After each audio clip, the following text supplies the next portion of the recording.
Hello? Hello? I didn't even double check if my VTuber worked, but it does, so that's fine. The PNG tuber works.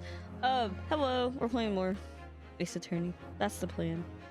We're gonna do the trial, and hopefully it's not super short, but it could be. If it is super short, we'll go a little longer today. But the goal is to just do the trial. Hello, bestie. Aliens are real. What a weird day. I would never thought the government would admit that. What are they distracting us from, though? No, I'm just kidding. But, I never would have thought the government would say something like that. I swear to God, they already admitted that. I thought they did too. I thought they said something that was kind of like, yeah, they're real. But wasn't that like 2020 or something? I swear they also said that. It was like, I can neither confirm nor deny that aliens are real or something like that, right? I might be spreading misinformation on the internet once again, but yeah, it was definitely during COVID. Something like that, when COVID was really, really bad. COVID's still kind of bad. That's another conversation, though. We're gonna play more of this. I'm VTuber today because I'm not even gonna lie. I've been having kind of a funky day. I got a Pokemon Go Plus though, because I don't know. I don't know. I really probably shouldn't have. They're kind of fucking expensive, but the impulse buying did come over me. Well, I've been thinking about it since it was announced. I probably should have waited a little longer, but I have one. And I use my gacha all the time, but it does not hold a charge anymore, and it's really annoying. So, and I was like, well, I guess I could use it for sleep too, so. I thought it was like FBI or something. I could have sworn too, though. I don't know about the aliens on payroll, but I believe that the Onion would say something like that in regards to... Someone said...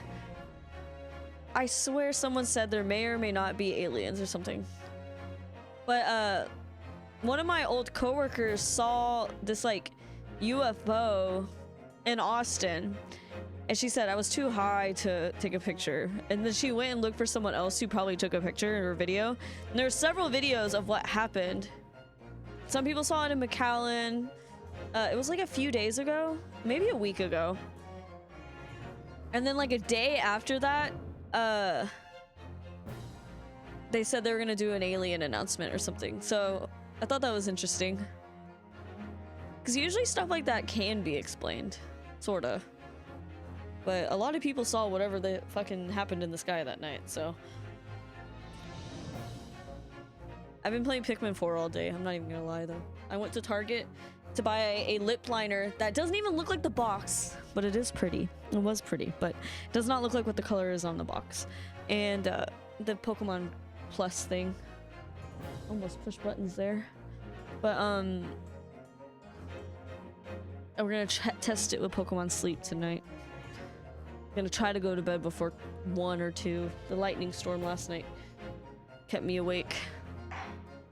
We're gonna continue. Yes.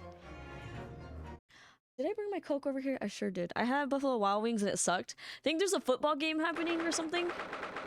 Football, not football. Football. A soccer game happening. So my Buffalo, I didn't realize that, or I would have not ordered Buffalo Wild Wings. 'Cause it fucking sucked. It fucking sucked. I just wanted a chicken wrap. I know Arby's has one, but they put too much shit on it that I don't like.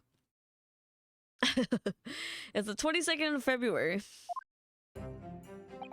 The Old Bailey. This place always makes me feel strange. I seem to get chills down my spine and break out in a nervous sweat at all at the same time.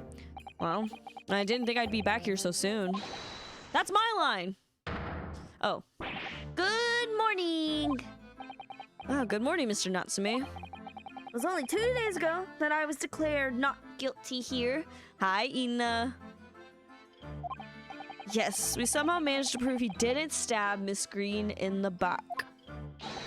But now this. I'm trying to find the voice. Another morning, another murder, and here I am again in this hellhole. Can't keep coming to court. Maybe I just need to clear my throat.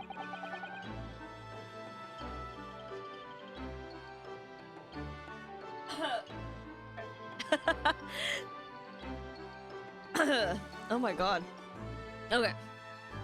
Maybe I should have taken a full Zysol and not a half a Zysol. I don't know what the fuck allergy-wise is fucking me up, though. I didn't read that. Oops. Mr. Naruhodo, I'm afraid I have bad news. Oh! Mr. Natsume, good morning. Yes, morning. So, here we are again. Yes, again. Judicial Assistant Miss Mikatoba Esquires, what's the bad news? Oh dear, you heard, did you? If you come in shouting at the top of your voice, people can't help hearing what you say! Oh, I'm sorry. You've done nothing wrong, Miss Susato. Now, what is it? Well, it seems that the prosecution in today's trial is that someone new will be led... Oh, okay.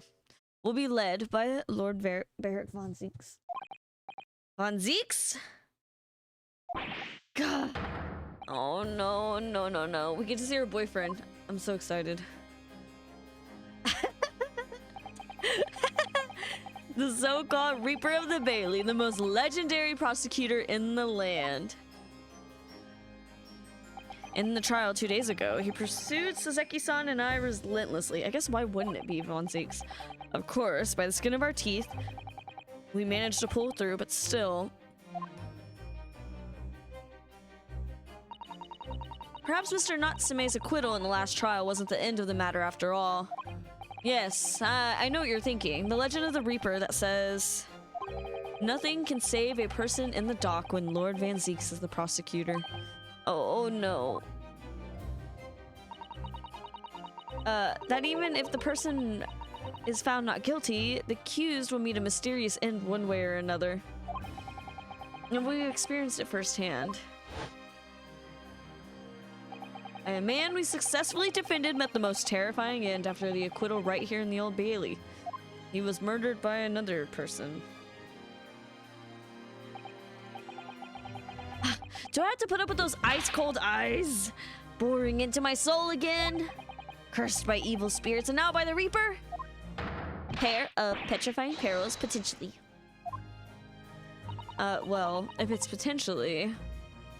At least you appear to have hope, Mr. Natsume. Locum student Mr. Naruhodo Esquire.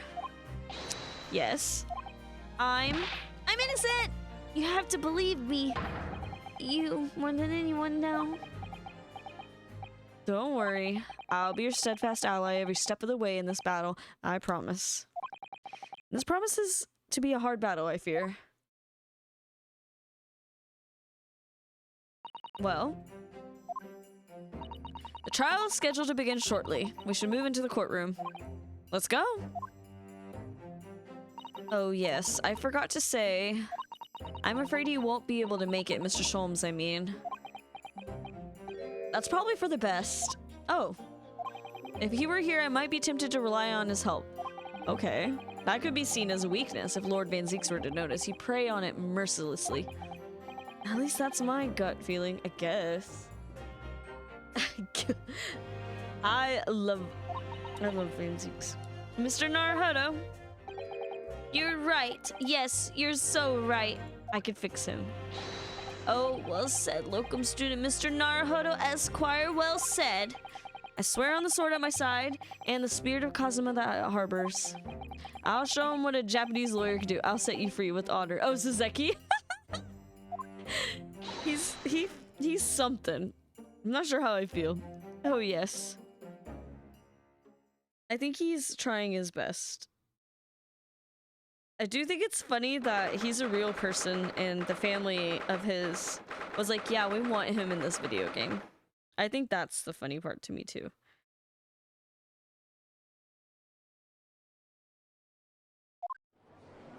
Sorry, I didn't press A. I'm gonna put him in jail. In the name of Her Majesty the Queen, I hereby declare this court to be in session. I now call upon the counsels for the prosecution and defense to declare their willingness to proceed. The prosecution is ready. The defense is ready, my lord.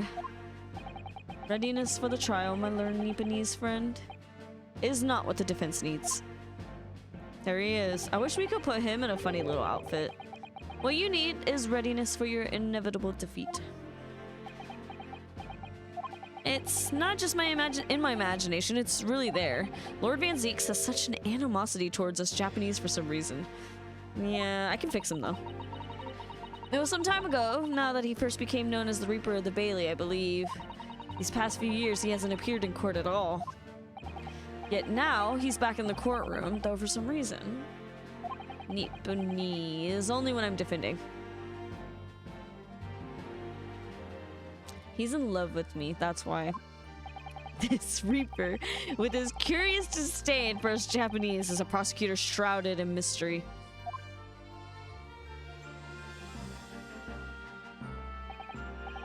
Still, this isn't the time to be pondering that. I have to concentrate on Saseki-san's trial. Furthermore, I now call upon the 6 ladies and gentlemen of the jury. You have been chosen at random to represent the will of the people in this trial. Are you ready to fulfill your duty? Absolutely. I had a feeling this larrikin wasn't innocent before. Damn, the Pokemon Go Plus, she's bright. She just blinded the fuck out of me. I must say that I feel especially ruthless on days when my hat refuses to sit right. All of them are familiar. Those 3 are all familiar. Oh well, I'd rather like how you're wearing your hat. I think the ruthless look is very fetching, actually. She's new. I need to be somewhere at 10 o'clock. I have a very important meeting. Let's make this quick. He's not new. I couldn't agree more. I need to take home 5 bob tonight or the missus will go through the roof. Oh, may the Lord show us all the light here and lead his flock to a righteous verdict. He's Christian. The British jury system is so very different to our own, isn't it? It's quite extraordinary to think that the power of judgment is in the hands of 6 members of the public. That's Miss Brett's mom. I keep for real. And that the judge can only pass a sentence when all jurors are in agreement about the defendant's guilt. She probably does have something to do with this case. 6 citizens of London chosen at random. Or at least, that's the idea. The prosecution would draw attention to the fact that the accused was on trial here but 2 days ago. Accordingly, where possible, the same jurors have been asked to return for duty to— The same? I don't remember her. Very well, let us commence the trial. Lord Van Zeeks, your opening statement, please. Ladies and gentlemen of the jury, it is not the intent of the prosecution to cast doubt over your past decision. However, the innocent verdict afforded to this eccentric Nipponese before has had dire consequences. Don't point at me. Did the accused repent for the wrongdoing in that affair? Far from it. Instead, he used his freedom to perpetrate a most blood-curdling crime.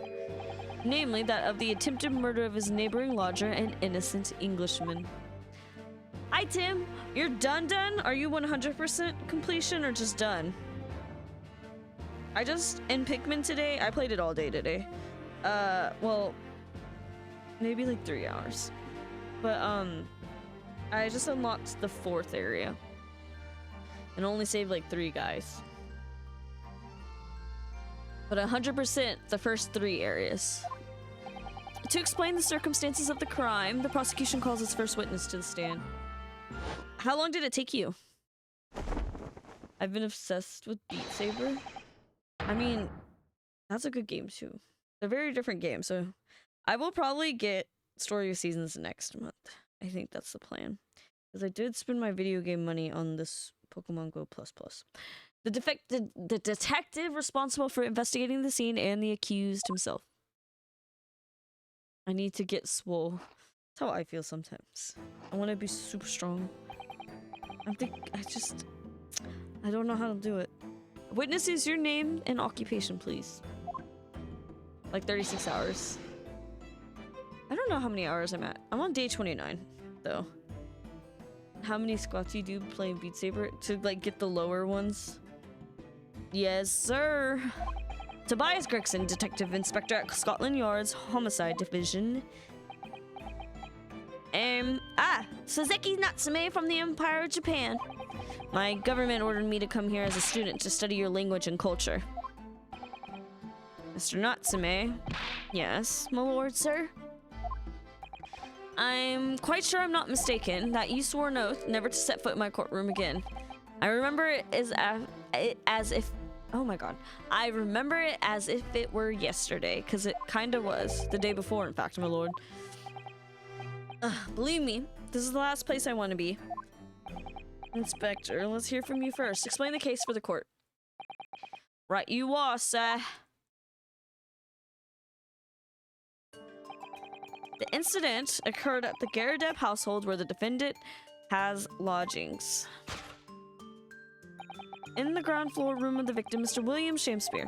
The defendant has already admitted to visiting the victim on the night in question. Mr. Shakespeare collapsed in his room as a result of poisoning by... Strychnine? He was found the following morning when the landlord suspected something was wrong, broke down the door.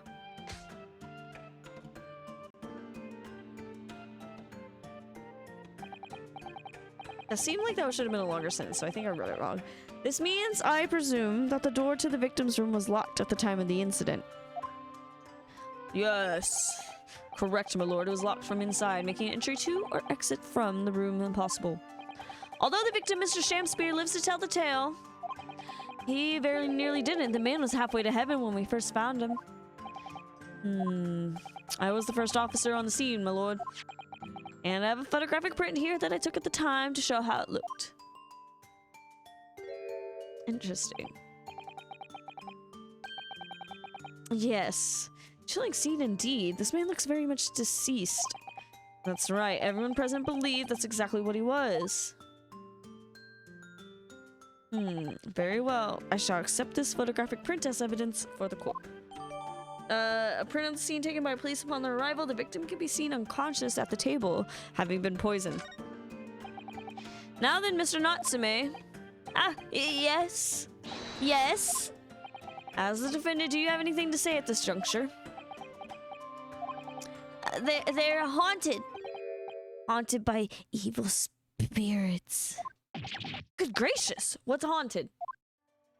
My lodgings! There's been a whole series of strange happenings in my lodgings.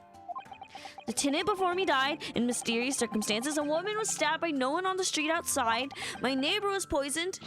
And me! What about me?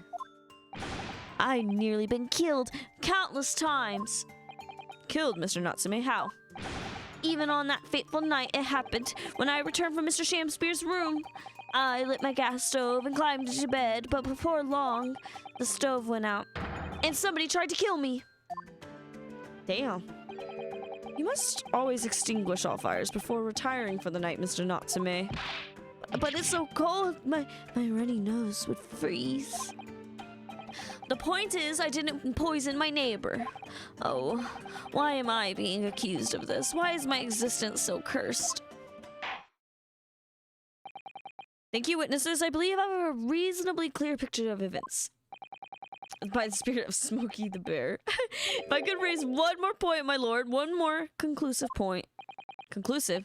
Go on. Fortunately, the victim, Mr. Shakespeare, has regained consciousness after his ordeal. And he has named the true culprit. Supposedly. The poison consumed by the victim... Excuse me. Was administered in a cup of tea that he drank on the night in question. Tea, my lord. That was brought to the victim's room by the accused. The accused? Good grief!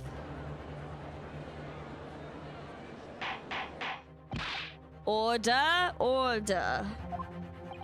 Yes, that's the crux of this whole case. Suzeki-san is innocent, then why is the victim accused him? Well, Mr. Natsume, what have you to say to this acute accusation? My bad. That evening, yes, I did take some freshly brewed tea with me when I visited Mr. Shamspeare's room as a gift. The public water pump outside always freezes at night, so I bought bottled water especially to make it. And this is the result. Never will I touch tea again. Never. The public pump was frozen, you say? I said that British. That's not information we've heard before. That will do. Thank you. Now, according to our laws, the defense must have the opportunity to cross-examine witnesses at least once. Therefore, I call upon these witnesses now for a formal testimony. I presume the prosecution has no objection. None whatsoever, my lord. Good. Then you will give your account of events on the night in question to the court now. Yes. Yes, my lord. All right. That is the catastrophic night. So around 9 o'clock that evening when I visited my neighbor and I took some tea with me as a gift. We had a heated literary debate over a nice hot drink, after which I went back to my room at around 11. My tea was completely harmless. He couldn't have locked the door behind me otherwise, could he? Strychnine takes some time to have an effect on the body. People don't keel over immediately after taking it. The victim would have been perfectly able to lock the door after his guests left. The argument still stands. Well, the door was broken. Yes, I see. It all seems relatively straightforward. Excuse me, but that testimony does raise one rather crucial point, I think. Mr. Natsume claims his tea to have been harmless, presumably, though. The teacups have been examined for traces of poison, haven't they? Why didn't I think of that? Well, as it happens, no. We haven't been able to. Did I hear you correctly, Inspector? Scotland Yard has failed to examine the suspect's substance. How could you have overlooked something so important? Isn't that the first thing you should have done? My learned Nipponese friend is falsely incensed. The inspector said Scotland Yard was unable to examine the tea, not that it was overlooked. Unable, why? It's simple enough. There was none left, not a drop. Someone must have been very thirsty indeed. With current scientific techniques, it's not possible to test for poison under such circumstances. We only need a drop, but that one drop does actually have to exist, funnily enough.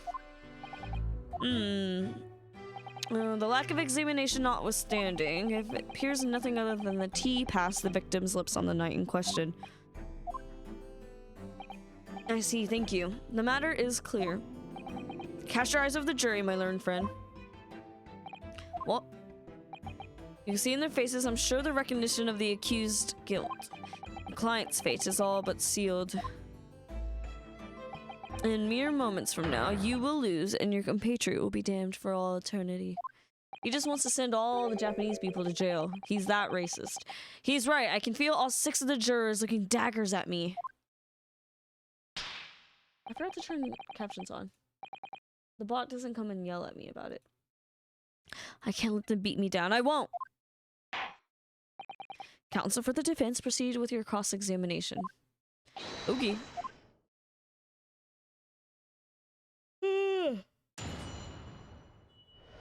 Not me yawning. Okay. It was around 9 o'clock that evening when I visited my neighbor and I took some tea with me. Let's press that one. Hold it! Were you and your neighbors good friends then? Hold on, my glasses are lopsided because of my headphones. Okay. Oh, no. No. We weren't friends. Not at all. Not at all. Never, ever. A simple no would have sufficed. I like how he pulls up the arm sleeve as if he has one, but he doesn't have one in this outfit. Then, why did you decide to pay him a visit? Mr. Shamspeare fancied himself as a great literary knowledge. Really? As a fellow scholar of English literature, we find much to talk about together. Okay. Come now, no Nipponese could understand the finer points of English literature. You're just an asshole right now. You're being extra assholey right now. You need to calm down. Okay. And on the night in question, that was the topic of conversation as well, I presume. It was the day of my last trial when I was acquitted. I just arrived back at my lodgings, and when I ran into Mr. Shakespeare outside on the street, that was around 6 o'clock. Okay. We exchanged one or two pleasantries, but it soon turned into a heated discussion. He was on his way out at the time, though. So I promised to visit his room that evening at 9 to continue our debate, but did I have ill intentions? No, not one, not two, not any, not at all. Never, ever.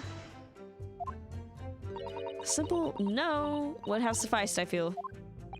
Then tell the court what did happen when you visited the victim's room. Tell us. We had a heated literary debate over a nice hot drink, after which I went back to my room at 11. Hold it! A literary debate about Shakespeare's works, I think you said, didn't you? Shakespeare. A very worthy topic of conversation, I must say. Oh yes, my lord. Romeo and Juliet, who was stronger? Was profoundly pleasurable parley. Romeo and Juliet. Who was stronger? I know I'm gonna regret asking this, but how did the debate go? Well, we both agreed that we would reach a conclusion more quickly with the reenactment. Uh-oh, theater kids. So we battled it out in Greco-Roman style, naturally. Mr. Shakespeare had all sorts of costumes in his room for such a contest. When you say a reenactment, you mean you were actually in costume? 1 second, my headphones are being really funky. My glasses are falling a lot too, which I haven't had an issue with until just now. Which I think is my headphones, because they're knocking around on my ears here. Don't geek shame re. So when you say reenactment, you mean you were actually in costume. He as Romeo, I as Juliet. And after a vigorous, wild tussle, I as Juliet came out on top. A victory I'll cherish for... cherish for... Oh my god, they actually fought. What? I dare not imagine the terrible scene of carnage. And the fact remains that it was you who prepared the tea and took it to the victim, correct? Yep. I boiled the water in my room, and I made a pot to take with me. I can't believe Ryu he's a kink shamer. I heard that he was too poor to have tea himself, you see. God, damn. It's true. There was no sign of any tea leaves in the man's room. I wanted to do something nice, to be friendly. So why is everyone looking at me with such suspicion? My tea was harmless. Of course it was. And do you have any basis for that statement, witness? My tea was completely harmless. You couldn't have locked the door. Hold it! Huh. Yes, there was not a drop of tea left in the victim's room anywhere, was there? Correct. Anyone would think the fella had never had a pot before. He must have licked it dry. Which is a pity, because one drop is all we would have needed to analyze it for the poison. And you say that you returned home to your room at 11 o'clock, Mr. Natsume? Yes, definitely. By heaven and earth, I swear it. The landlord was able to verify that as it happens. He confirmed that the defendant went back to his room at 11 that night. And how is the landlord able to attest to this? He, said it was the lamps, I believe. The lamps. How do they say lamps? Lamps. Inspector. When tenants return to the rooms and start using gas, the lamps in the other parts of the house flicker. Yes, Mr. Garadeb seems to pay a lot of attention to the comings and goings of his tenants. There's one key to Shakespeare's room, and I know that for certain. So he must have locked the door himself from inside his room. I forgot to do something. There we go. Oh, my computer. The victim has confirmed that to be the case, yes. So I'm right. My tea was harmless, completely harmless. You take poison, you die. Everyone knows that. That? No, it's not that simple, I'm afraid. What do you mean? Strychnine takes some time over to have an effect on the body, people. What is our court evidence, actually? How long does it take for symptoms to appear? According to the coroner, I was speaking to at the yard about 30 minutes after the poison is consumed. Then the victim suffers violent convulsions, cramping, and stiffness, and eventually dies from asphyxiation. So there's a 30-minute interval between when the poison is ingested and the onset of symptoms. Seems to be a lot of different types of poison in the world, that's for sure. Death by poisoning again. It's always so awful. 13 minutes. 13 minutes is a long time. Certainly long enough for the victim to have locked the door behind the accused after he left. You can't deny that.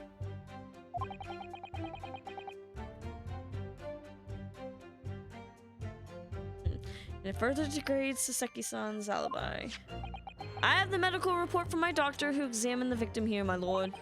Spells it out, really. The accused is the only person who could have done it. Very well. The court will add this to the report, or the court, oh my god. It's in the court record. A report issued by Scotland Yard's medical officer. It obviously mentions the poison as well as the other details gleaned during the police investigation. Yes, see here, delayed onset of symptoms. Great. The victim would have been perfectly able to lock the door after his guest left. The argument still stands. It's a little bit of an EP day. I didn't sleep well last night. Because the storm was really, really loud.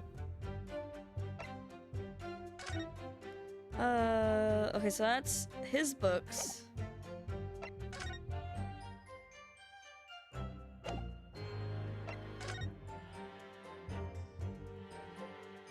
There's something on this cup.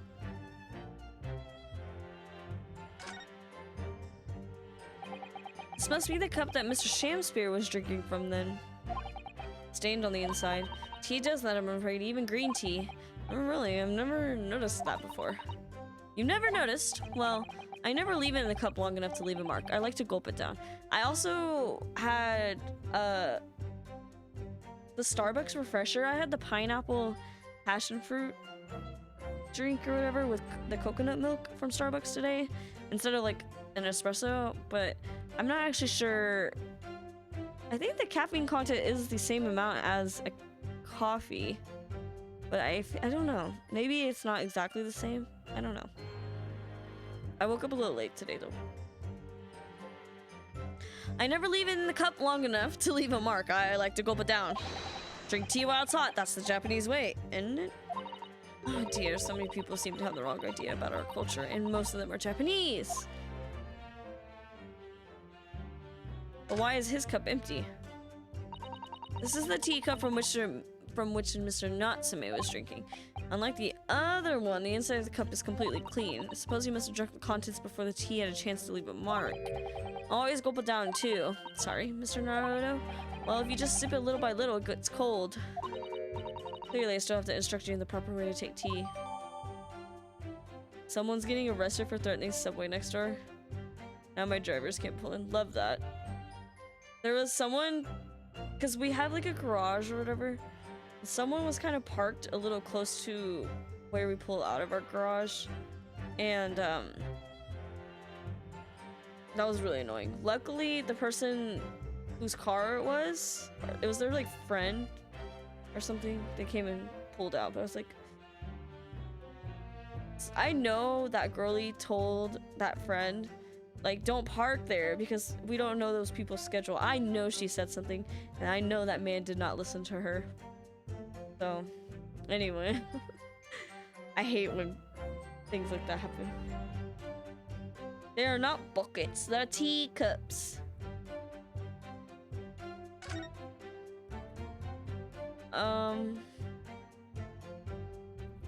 Anything else to look at?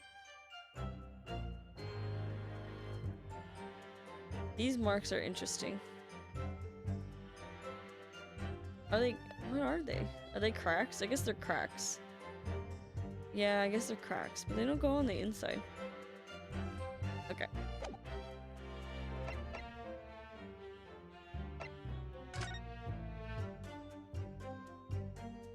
Oh, this is an envelope. One of the subway workers doing kickflips while the police interview this man.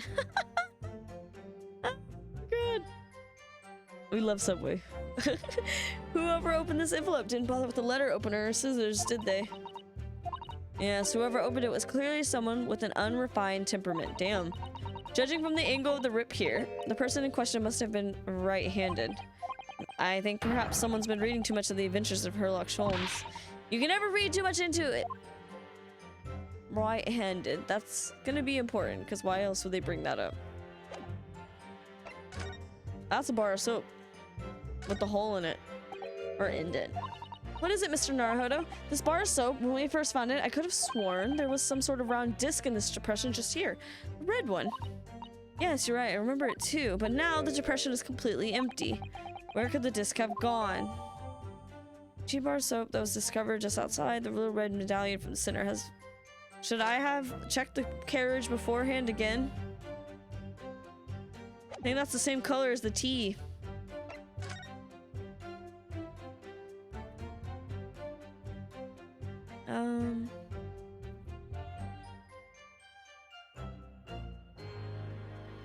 Anyways. William Shakespeare, 31. Ingestion of a small quantity of strychnine. Toxic effects present 30 minutes after ingestion. High likelihood of the substance having been mixed with the tea the victim was drinking, but no sample could be attained. The poisoning incident occurred at around 1:30 on the 21st. Assessed from the victim's pocket watch that appeared to have broken when the man collapsed after the delayed onset of symptoms. No container for the poison was found at the scene. And then...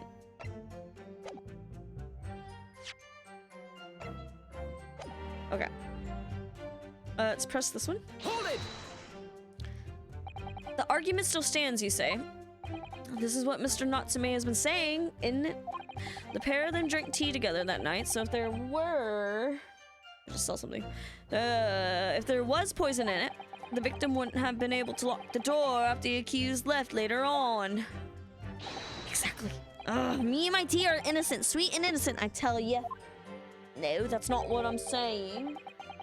I'm afraid, sir, that doesn't follow. You see, strychnine is a slow-acting poison. In other words, it takes time for symptoms to appear. So you could have left the room up to 30 minutes after and the victim drank the tea. And as long as you did that, Mr. Shakespeare could have locked the door after you'd gone. But no! We drank the tea straight away! Battle over whether Romeo or Juliet was stronger. That came after the tea. Do you have any evidence to support that statement? In my great homeland, the Empire of Japan, we have a saying, drink tea while it's hot. Sure, a proverb will satisfy the prosecution. Oh, I didn't mean to press A. I'm afraid there's no conclusive proof to support the defendant's assertion. On the contrary, there are these sufficient grounds to infer his guilt on this matter. No. That's the extent of their testimony, is it? If I could voice a personal opinion, Mr. Naruhodo. Of course, go ahead. Mr. Natsume is arguing for his innocence so adamantly and so persistently. Yet Inspector Gregson just brushes what he says aside. It's really quite infuriating. I agree. So we need to find an inconsistency in what the inspector is saying, I think. I'm afraid so. As things stand, the jurors are sure to find Mr. Natsume guilty. As I see, what we need to focus on is the poison and the tea. Let's listen again. Yes. Okay, so...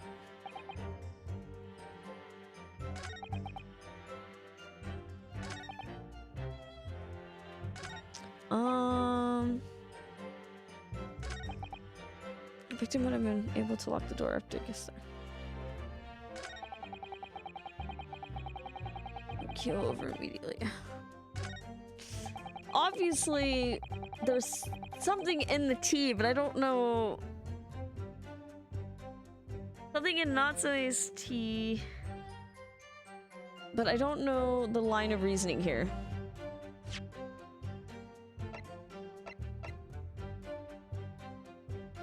There is evidence of it.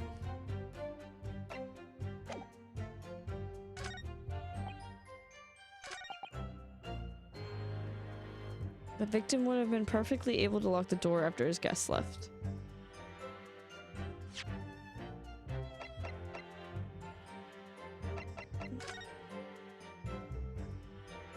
I'm stuck. Hold on. Ingestion of a small quantity within 30 minutes after ingestion. High likelihood of the substance having no sample could be attained. Poisoning occurred at 1:30. That sounds like a lot going on.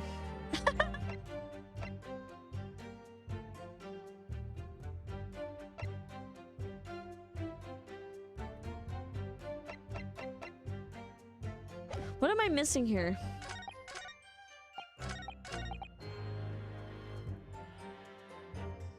Took some tea with me as a gift. Had a heated literary debate over a nice hot drink after which I went back to my room at 11.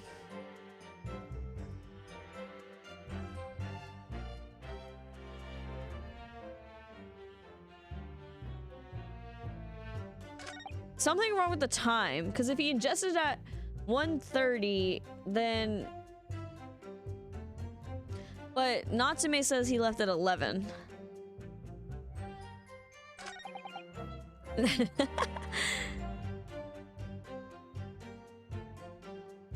My tea was completely harmless. He couldn't have locked the door behind me otherwise, would he?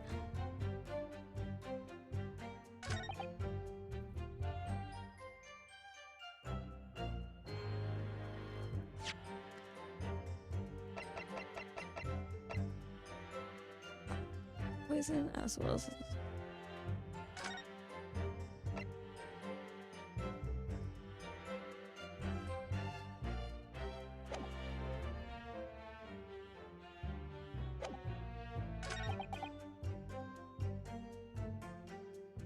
It's around 9 o'clock, and then I went back to my room at around 11. So do I present... Sorry, I kind of was silently thinking there. So this says 1:30. So do I present this here to that for 11?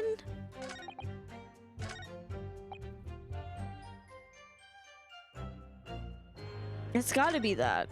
Or something.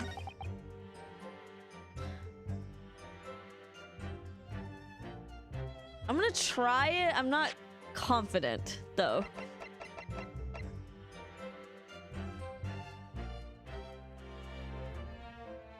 Objection! Okay. Mr. Natsume, you say it was 11 p.m. when you left to return to your room, correct? Yes. And Inspector Gregson, can we rely on the information in the medical report unconditionally? Of course we can. There's no problem with that report, sunshine. Actually, I think there's a very big problem. Because there's a chronological inconsistency between it and the defendant's testimony. What? What are you on about? According to this report, the victim must have consumed the poison at around 1:30. That's what they said. My glasses are driving me crazy today. I didn't realize it. And yet, the defendant, Mr. Natsume, left the victim's room at 11. Oh, yeah, did you not think? I'm doing the detective work here. Yes, that's right. Yes, that's right. There's more than 2 hours of missing time there. I got my own ace attorney because now there's a tow truck. You gotta figure it out. You gotta solve the problem. In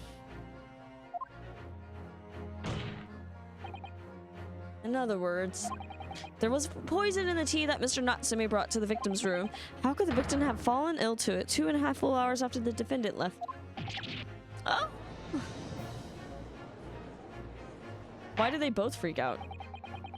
The defense's argument is entirely reasonable. How do you respond, Lord Van Zeeks? He's gonna pour some wine. Sippy sippy.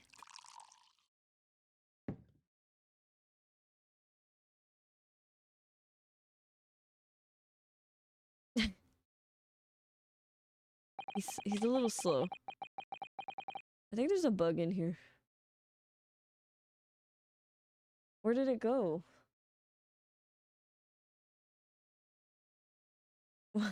Where did the bug go? Pray forgive the discourtesy if my mind has wandered.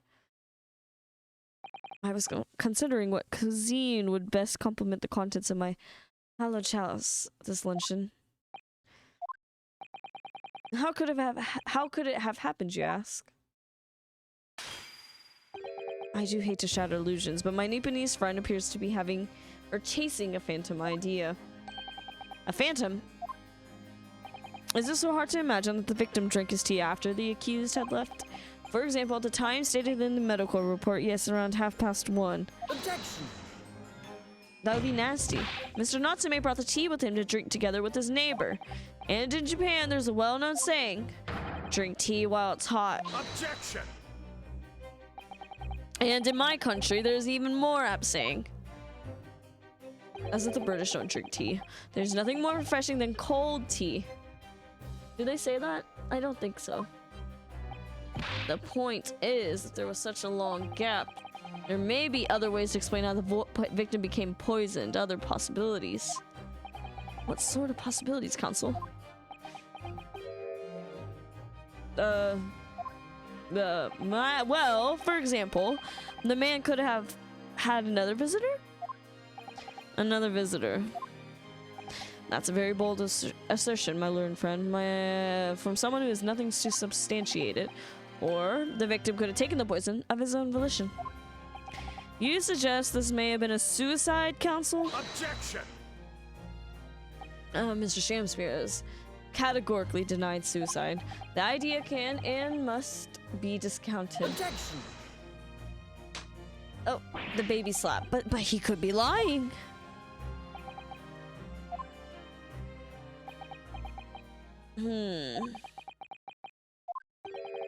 Is something wrong, Lord Manzeeks? I was listening to the sound of the carriage pulling up outside the courtroom. Pray forgive the discourtesy. Carriage? What carriage? It would seem that the key player in this case has just arrived. Hold it! Who?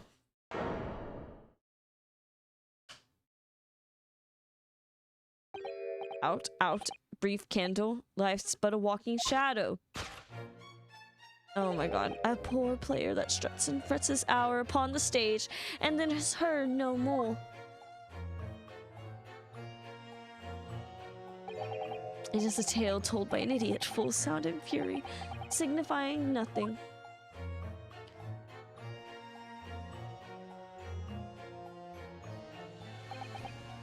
Who are you? William Shamspear, my lord. Alas, 'twas I, undone by those bitter events. I am the victim. What? What's he doing here? What is he doing here? One second. The prosecution seeks to call this gentleman to the stand. With this testimony, my learned friend's futile resistance will be utterly crushed. You're calling him as a witness. Very well, counsel. I grant your request with interest. I'm curious to discover what the court shall hear from the victim himself. Oh my god. Happy am I, Shamspear, to regale thee with my tale of woe, my lord. But I still have my own tale to tell. Tale to tell. Tale to tell. My own tales of worse woe. I can regale the court with the tale of my perfect innocence. In perfect English. That will do, Mr. Natsume. Let the court now hear from the victim.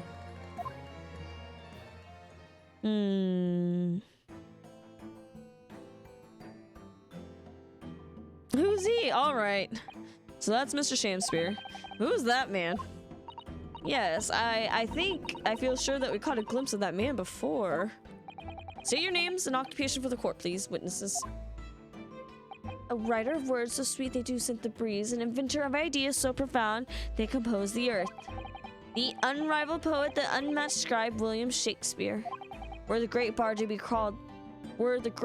be recalled to life anew, lo, what a magnificent man. Good fellas, I am he who ponders such a miracle, William Shakespeare. Oh, the name's Meterman. Ultram B. Meterman. I work for the Ultimate Gas Company, East End branch office. I remember now. It was yesterday on Briar. Oh yeah, she's right. It's him. We got a flashback, of course. What's this? What's that man doing over there? Looks like he's trying to see into Suzeki-san's lodgings. Is something wrong, Mr. Naruhodo? Can we have a word?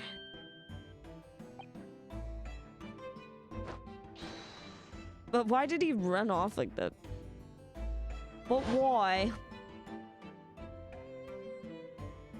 Yes, we spotted him outside Mr. Garadeb's house that morning. And he's a gas company employee. What does he have to do with the case? So, Mr. William Shakespeare, you are the victim in this miserable affair, correct? Oh, heaven, oh, hell, do you command me to remember that sweet poison that discrossed me and crossed mine innocent lips? I subpoenaed him for the trial with his doctor's permission, naturally. Hearing the testimony of the aggrieved will remove any room for doubt from the jurors' minds, I'm sure.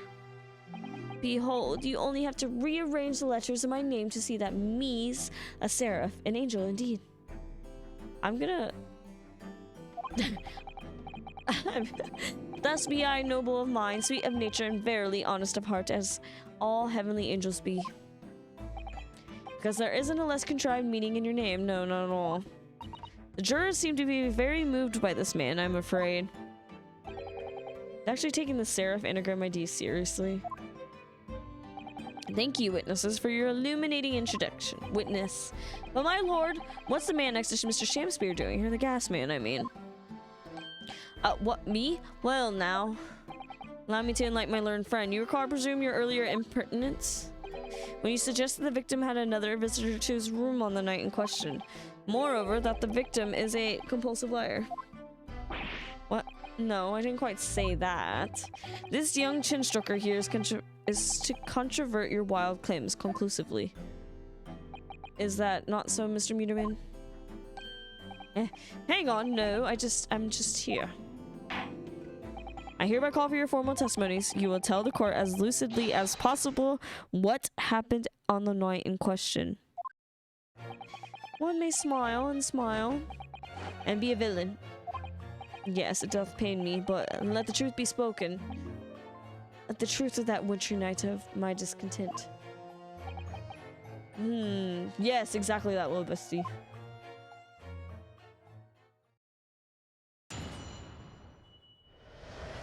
The wintry night of my discontent. Snow lay about my neighbor did cometh in the evening, bearing a gift of tea, but merry bitter was his drink, and when he left, I did fall prostrate on my table. 'Twas the tea alone did pass my lips that late hour, naught else. I was outside this book's window in the freezing cold all night, keeping an eye on his room. No one else visited his room but that short little round-backed Easton fella. What the hell was he doing there? Wait, what did you say? You were keeping an eye on Mr. Shamspear's room all night? Uh-huh. That's right. Of course, the book's window is all but blocked up, isn't it? There's a little gap in the bricks where you can see into the room. Yeah, not so big as a round back. So I spent the night trying to keep my teeth from chatter. Eepy day. Keep my teeth from chattering as I peered in through that. The question is, sir, why? Well, now, that's because he's on my list. What a piece of work is a man. Wherefore wouldst thou not stare in wonderment? What are you talking about? We yawned at the same time. It's a eepy day. This busy body hath not part in this play. I pray thee, pay him no heed, make no more ado about his tedious words. Maybe there's just something about old English that makes me sleepy. What'd you say about me? Now calm yourself. This court is concerned with what happened on the night in question, nothing more. Yeah, indeed that is so. And as the testimony we have just heard clearly reveals, there was no one other than the accused present at the time who would have carried out this crime.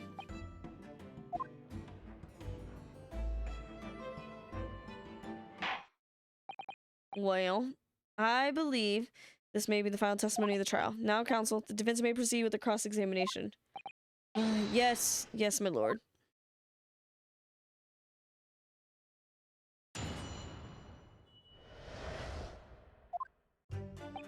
The snow lay about. My neighbor did cometh in the evening bearing a gift of tea. Hold it!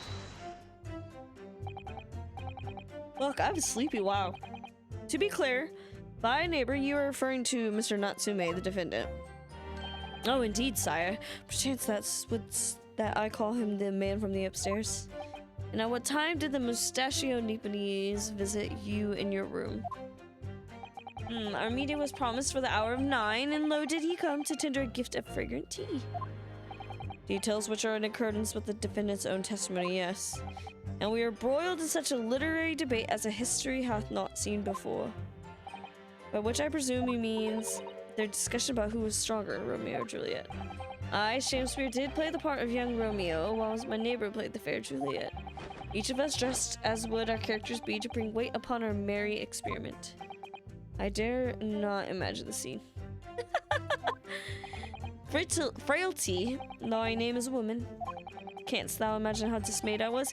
Yes, I heard of the Eastern art of jujutsu, but never did I dream 'twould be a skill practiced by the comely maiden. Julia beat Romeo up, does not helping her case. I believe the court has heard enough about your earth-shattering literary debate. They kissed? Did they? Gay?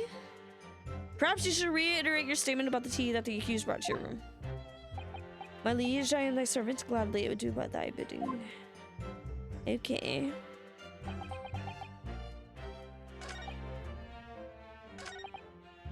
For the sake of the debate, it's not gay when you're just debating. Hold it! Let me stop you there. Mr. Natsume left your room at 11 o'clock, but it wasn't until after the 2 that the poison made you collapse. That amounts to more than 3 hours of missing time. He's dancing. If the defendant had really put the poison in your tea, that 3-hour window of time, it's something you're gonna have to explain. Gladly. 'Tis an easy task. Look at him go. They said, we got 3D models to mess around with. Let me use them. What? I did drink the tea. I did drink of the tea, not while my guest Terry, but after he took leave of me. He drank the tea after Natsume left, okay. Faith was stone cold, but at 1 hour post midnight. Why can I not stop yawning? This is really bad. This is real bad. Faith was stone cold, but 1 hour plus midnight. Barely were my lips parched.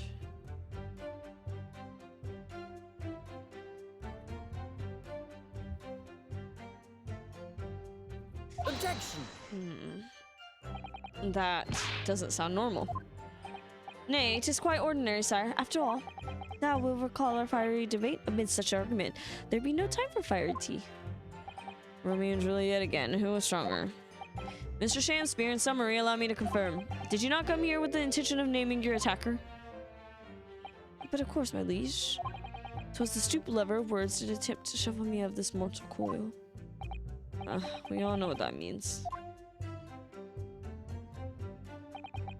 'Twas the tea alone did pass my lips that later. There's a plate, though. So, you didn't have any kind of evening meal, dinner, supper? Faux-fum? My own luxury. Vile gluttony. To eat thrice daily is but a waste of time. Sorry. I would that my belly were full. No more often the sun doth rise. Well, most heroic eating habits, I must say. Night and day do I fill my hours with learned study of the great bard and playwright. Hence is it that there doth not in my chamber, being then the costumes of mine art. That would appear to be the case, as even as a rodent was found starved to death in your room. Now I think of it, it's not just food that was conspicuously missing from that room, is it? I don't recall seeing a single play or script anywhere. For I have devoured them all. You've eaten them. Every word be within my skull. Didst thou imagine otherwise? Right. That wasn't misleading at all. Now, could you turn around, do you think? Which brings us to the conclusion that the only way the poison could have passed the victim's lips is in the tea. Huh. I was outside this bloke's window in the freezing cold all night, keeping an eye on this room. But the windows of that house have all been filled in. A historical artifact of the now defect window tax. Yeah, you're right, they're all bricked up horribly. But as it happens, there's a little part of the brickwork at the bottom of corner that's been opened up. It's looking in through that gap. Yes, there's a few bricks loose, weren't there? And for some strange reason, a couple of bars of soap lined up. I don't like going around poking my chin in other people's business, especially on freezing cold nights. But them's my order, so that's what I'll keep doing. As long as there's breath in my body.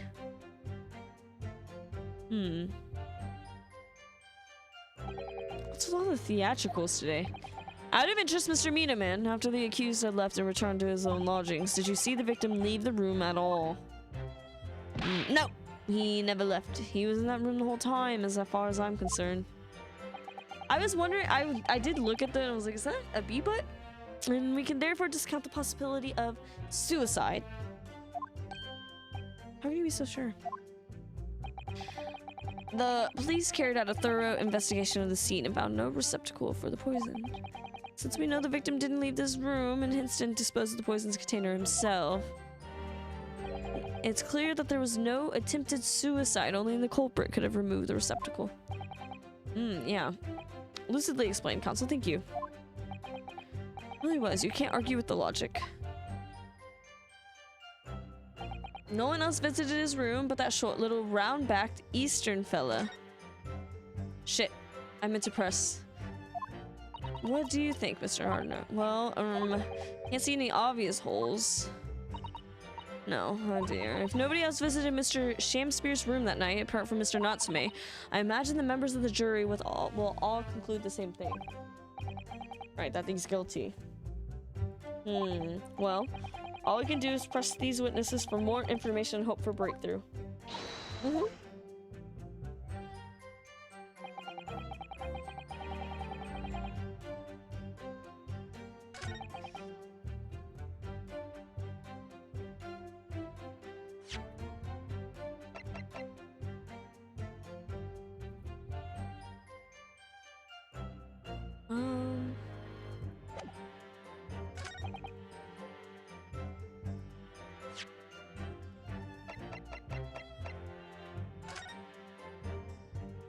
So what is this?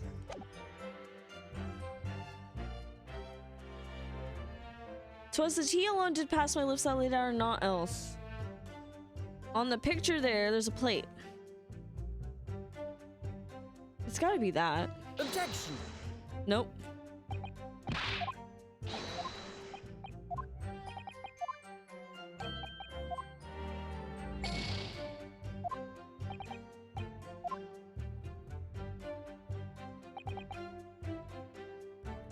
There's a plate there with a fork in his hand. What do you mean? Am I not right? Obviously I'm not right, but there was a plate with a fork. He passed out on the table with the fork in his hand. What do you mean?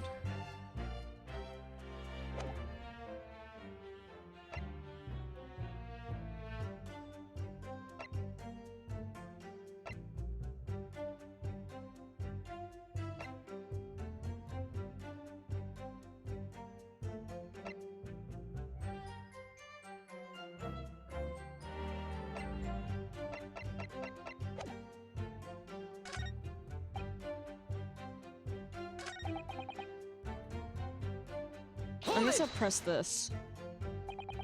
You say a short little round-backed Eastern fellow, so you can't be sure it was the defendant then. Objection! How many other short little round-backed Nipponese with a mustache do you think there are in London? Oh, of course it's only a narrow gap, and it's quite dark, so I didn't notice the mustache. But he showed up around 9, so I'm pretty sure of myself. When the person you saw arrived, did he and Mr. Shamspear drink tea together? No, sorry, I couldn't say. Why not?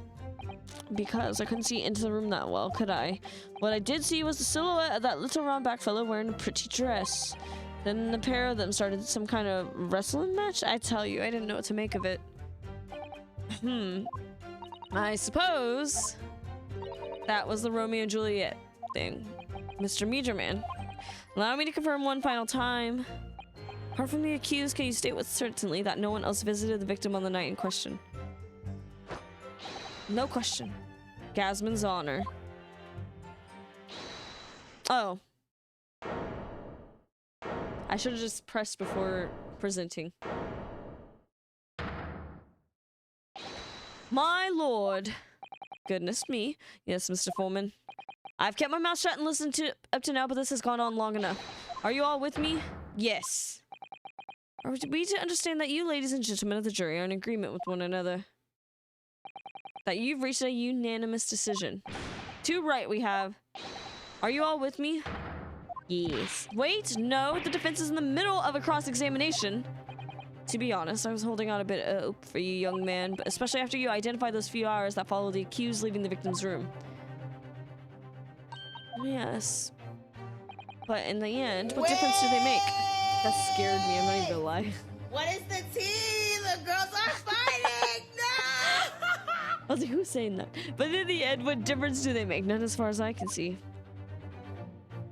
And since that's now apparent, there's really no reason to delay our decision any longer. Like I was saying before, don't take 5 bob home with me tonight. The missus will blow her top. What's that? Sorry, I didn't quite catch what she said. Very well, let the court be apprised of your decisions. Ladies and gentlemen of the jury, will you state your leanings? Guilty! Cool. Guilty. Guilty! Guilty. Guilty! Guilty! Guilty. Alright. So we get a extra special thing. Yeah. I'm hydrating, I'm posture checking, I'm stretching. Yeah!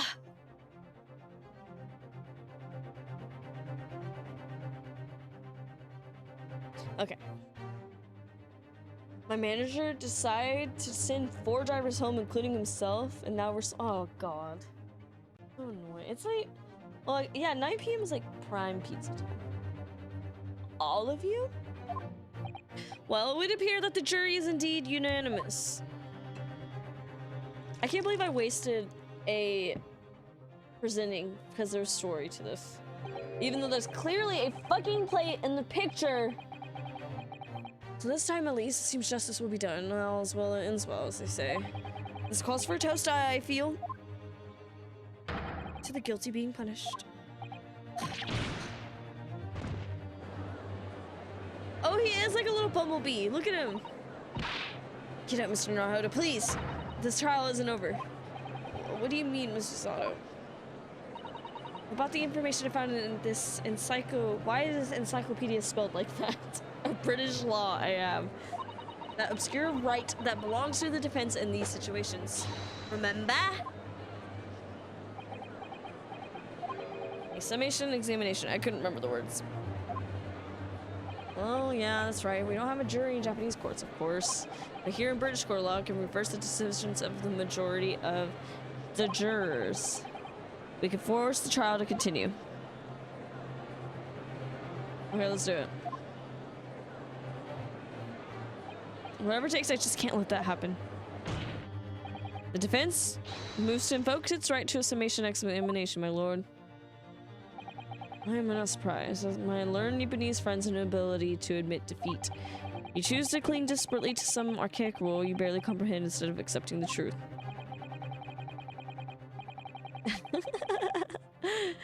Sadly, no other defense counselor in recent times has exercised the right to a summation examination. Because they all know that once the jury's mind is set, it cannot be altered.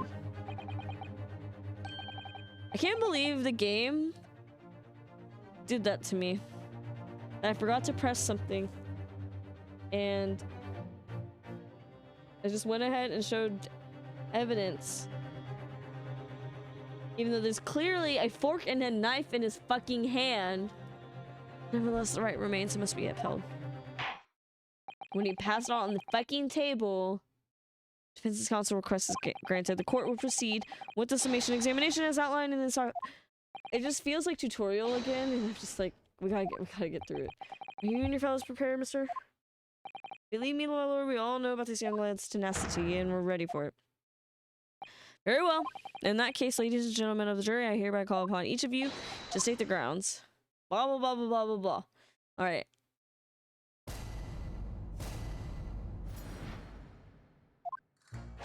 The victim may not be well off, but he's a noble man. Straight up, there's no reason to doubt the man. Well, I do declare the good gentleman has no reason to lie. In fact, I think he's rather splendid. Just look at that accused. By comparison, he's Japanese, stoops all the while, and has a mustache. Very fishy. There's no evidence to suggest the gangling actor is a fraudsman, for now at least. I really don't care, like, I just need this trial to end quickly. 3 hours of missing time is nothing. When you reach my age, you know nothing at all. I knew it. Every single one of them seems completely convinced. Would seem that all the jurors have come to the conclusion that Mr. Shakespeare is fine, upstanding, and honest. Racism. If you ask me, they've all been bewitched by his strange theatrical movements. Sadly, nothing Mr. Natsume has said appears to have been registered at all. Well, here goes. I've pleaded with the jury on Suzuki-san's behalf before, and it works, so you never know. Before we begin, it might be an idea for me to remind you exactly how a summation oh my god. That's true, I suppose. There's always a chance I might have forgotten some crucial detail. Perhaps I should hear her out. Wonder, should I let her talk me through? No need. Thank you for the kind offer, but I've been through plenty of these by now. I think it's important that we don't delay the start any longer. Before we do the thing this entire game is about, let's do another tutorial. Of course, I understand. I'm quite sure you're right. If you're confused by anything, you can turn to me for advice wherever you like. I'll be here for you. Key to this is really listening carefully to each juror's statement. Finding two that are contradicting and pinning. Yeah. Oh my god. I'm too impatient for this today. Yes, my lord. He looks like a little... He is Bumblebee based, because, like, his little tie is like the wings of a bumblebee too, right? The victim may not be well off, but he's a noble man, and straight up, there's no reason to doubt him. Hold it! Well, there are plenty of people in London who seem noble but poor. Couldn't some of them also be liars? I have no doubts about it. Like that shaky client of yours. Absolutely not. Mr. Natsume is no liar. Look, the point is, the only thing that passed the victim's lips that night was that Japanese man's tea. You take the gasman's testimony into account as well, the truth couldn't be any clearer. The game has mechanics. Oh, well, that's alarmingly logical. Well, let me be frank here. I'm a gentleman with a gentleman's values. Turns out that the old Shakespearean chum is a rotten liar after all. I gladly changed my decision about the defendant. I'm sure my fellow gentlemen of the jury would do the same, isn't that right? Yes, perhaps. Huh? What's that? Utterly gent on the end here, you know, you have to speak up. Look, I really don't care. I just need to get this trial to be over. How many gentlemen do we actually have on the jury, then? Alright, sir, I may hold you to that. Don't forget what you said.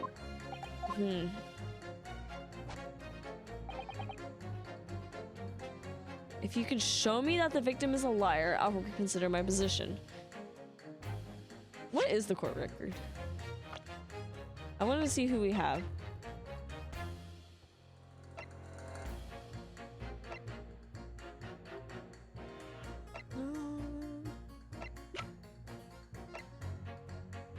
He's a witness. An old knee injury means he's confined to a chair. Alright. Oh, I do declare the gentleman has no reason to lie. In fact, I think he's rather... Let's press. Hold it! Are you saying you believe the man to be trustworthy because he's rather splendid? No, that's not what I said. The point is, the man is the victim here. What reason would he have to lie? Yes, he is rather splendid. So you say yet again. Meanwhile, the man who stands accused behaves so suspiciously. It's exhausting to look at him. I'm afraid he's not splendid at all. Splendid logic there. Thank you so much. That's it? Just look at the accused by comparison. He's Japanese. Hold it! No, not one of those things. A reason to find a man guilty. But he is fishy. There's no point dancing around the fact he's Japanese. He has a mustache and he stoops. You see, you arrive at the conclusion in just 3 steps. 3 steps, like a waltz, in fact. And you know, the more I think about it, the more this child seems like a dance. You seem to be several steps ahead of yourself, though, and you're on the wrong foot. No, there's nothing but circumstantial evidence here. There's no actual proof of the defendant's guilt. But the victim's version of events is backed up by what the big chain man next to him says, isn't it? 1, he saw the Japanese man there. 2, he saw no one else there. And 3, he saw the Japanese man there. Oh. That's another 3 steps. All this really does seem more and more like a waltz, doesn't it? Right. And the prosecution will waltz its way to victory if you like you speak more. It's really neat how this case goes from a murder to not a murder. It's like the opposite of a typical case. Right? I do like it. Just taking a while to get anywhere, it feels like. There's no evidence to suggest the gangling actors are fraudsmen for now. Hold it! For now. Fraudsmen. What do you mean by that, madam? It really is the most tiresome problem for the company, most irritating. We can be absolutely certain that a customer is stealing from us, but without hard evidence. We can't even threaten to take action for fear of being sued. What the fuck are you on about, madam? Sorry, you lost me a little there. Who are you? I'm the wife of Augustus Altamont, owner of the Ultimate Gas Company. Oh, good gracious, Ultimate Gas, you say? Gas is the future of energy in this country and around the globe, but proper handling is essential. As I'm sure our employee from the East End branch office would be the first to agree. Absolutely, Lady Quimby. Got to be used properly. Ultimate Gas is the best in the world, of course. I think we may have solved the mystery of the bow from earlier, Mr. Naruhodo. He bowed in deference to his employer's wife. Did you hear you? So would I be right in assuming that the reason Mr. Meterman was watching what Mr. Shamspear was up to in his room?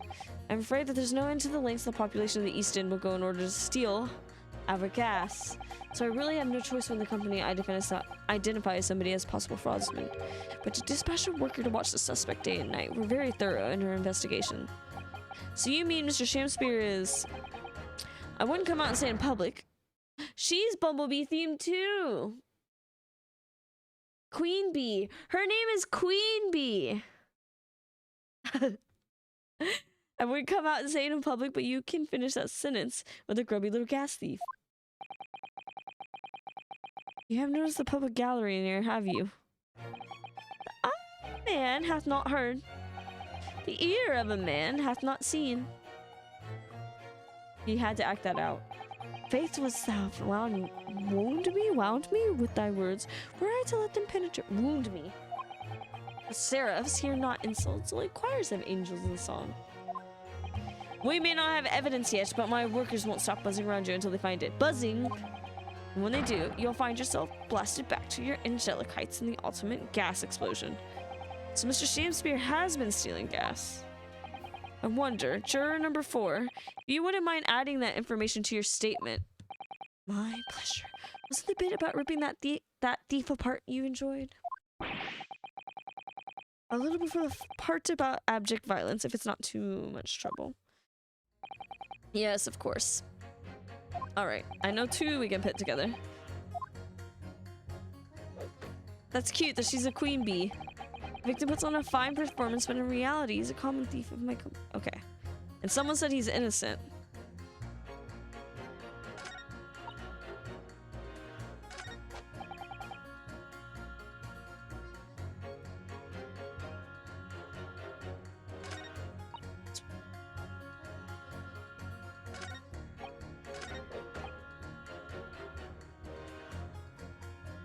I feel like she can be pitted against both of them, so I'm gonna keep pressing to see which one's better on the other people. Hold it! You keep talking about needing to take home some money. What's all that about?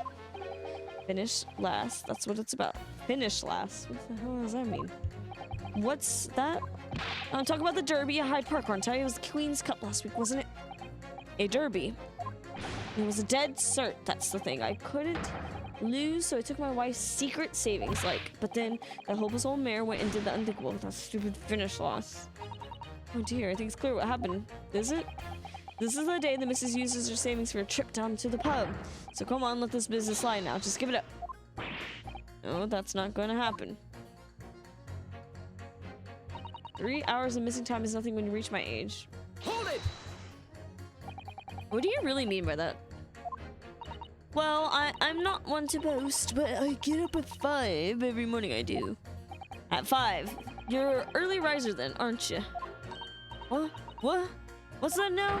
I said you're an early riser. Oh, well, I wouldn't say that. I mean, I like to while away the hours of the evening reading books as well. But by about 2 in the morning, I'm usually too tired to go on. He sleeps at 2 in the morning and gets up at 5. He's not catching very many Pokemon in Pokemon Sleep, that's for sure. Oh my, that means he only has 3 hours of sleep. What's that? Only 3 hours of sleep each night? My jaw just cracked. I hated that. That's right. You see, 3 hours of missing time, like I said, it's not much, is it? This isn't helping. Okay, so the key to the summation examination is identifying contradiction between juror statements, Mr. Naruhodo, and once I found 2 jurors, then hopefully when they see what they're saying doesn't make sense, they'll change their leaning. Change the minds of the majority of the jurors, the trial will continue. The judge will declare the trial over and move to adjudication. Okay, so Queen Bee.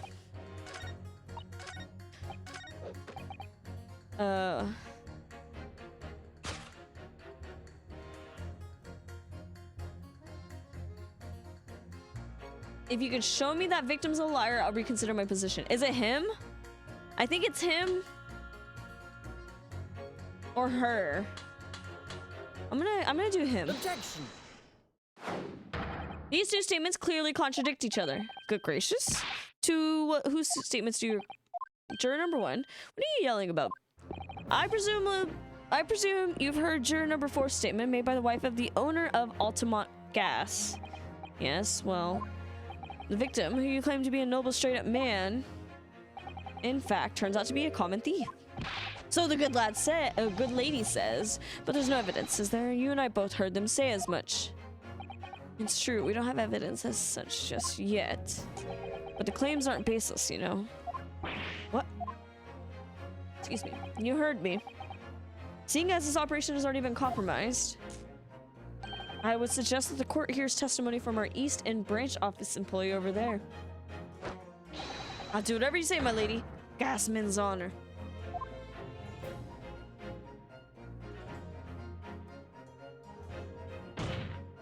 Juror number 1, you say you're a man of your word. I could show you that Mr. Shakespeare was a liar. You assured me that you would reconsider your decision about the defendant's guilt. Yes, I did say that. And as a man of honor, I'll hold to it. As I'm sure the other gentlemen of the jury will. Me? Oh, well, yes. Now that we found out the man's a liar.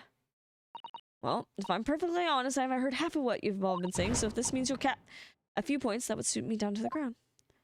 Oh no, I'm not having part of this. I want the trial over and done with. In that case, I shall change my leaning. So, Mr. William Shakespeare, if that is your real name, we of the jury demand to know exactly what kind of man you really are. Simple enough.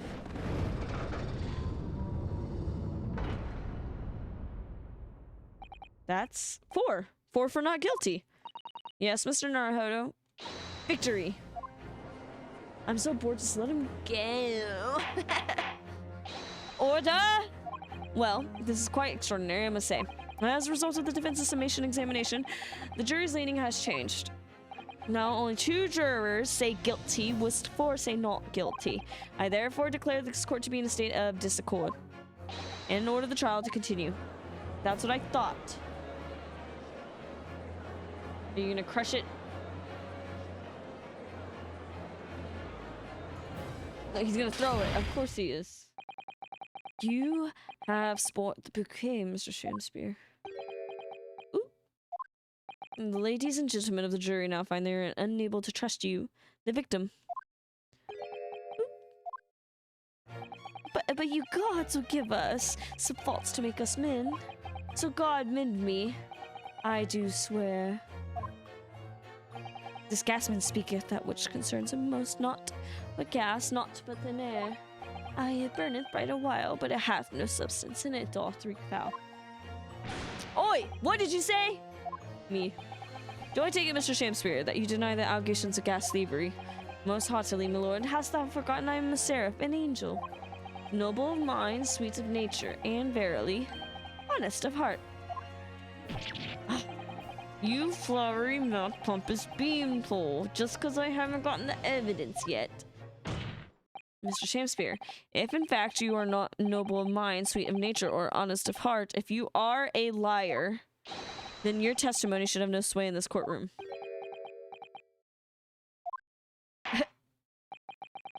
It is my considered opinion that at the present time no other possible culprit of this crime has been identified. All testimony heard by the court thus far heavily implicates the defendant.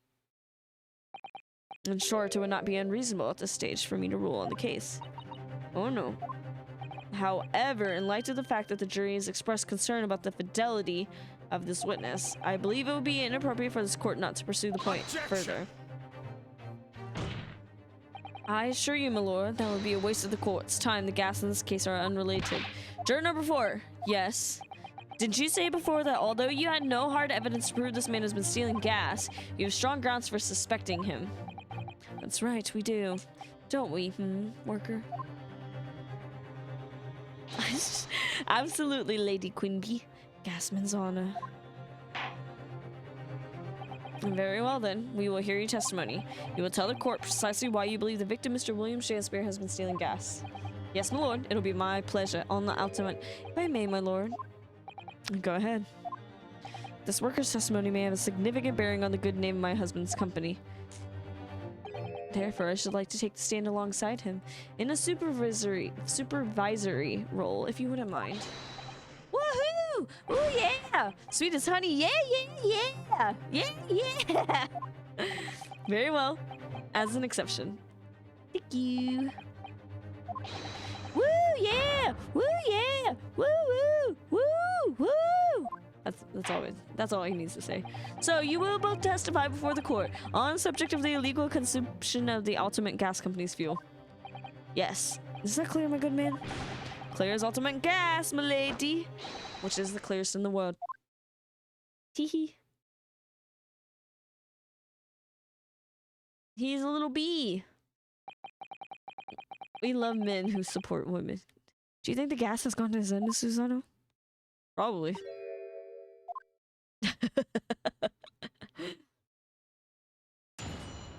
Okay, work. I'm proud to be the company's East End branch investigator and meter money collection agent. If the gas did, what if it did? Ultimate gas meters accept threepenny bits, each coin giving customers about 2 hours of gorgeous gas. And yet, the meter in Miss Chancery room didn't have a single coin in it. The meter doesn't appear to have been tampered with, though. The collection agent has the only key. Somehow, he's using all the flaming gas he wants without paying a penny. That's not even what is. The autopsy wrong? Possibly. Pray forgive the discourtesy. The irrelevance of this testimony caused me to turn my hello chalice. What do you mean by that remark, Lord Van Zeeks? There we go. Did the mustachioed Nipponese poison the giggling excuse for an actor, did he? Didn't he? That is all that should concern this court. And yet, now we must listen to this aberrance. Aberrance? I actually don't know how to pronounce that word. Clearly, what separates the vast British Empire and your Eastern Island nation is more than geographical distance. But This could turn out to be the crucial testimony. The cross-examination must go ahead. Woo! Do what you will. Lord Van Zeeks appears to be in a violent mood. Yes. Abhorrence. So I was kind of right? I don't remember what I said. I like how Wobus use a lot of... I guess because you're a mod. That makes sense, actually. An attempted poisoning and an incident of gas theft with no supporting evidence. It's true that they would appear completely unrelated at first glance, but I wonder. The truth tends to be buried in the most unusual places, and the first step in covering it will be to establish just who and what this man really is.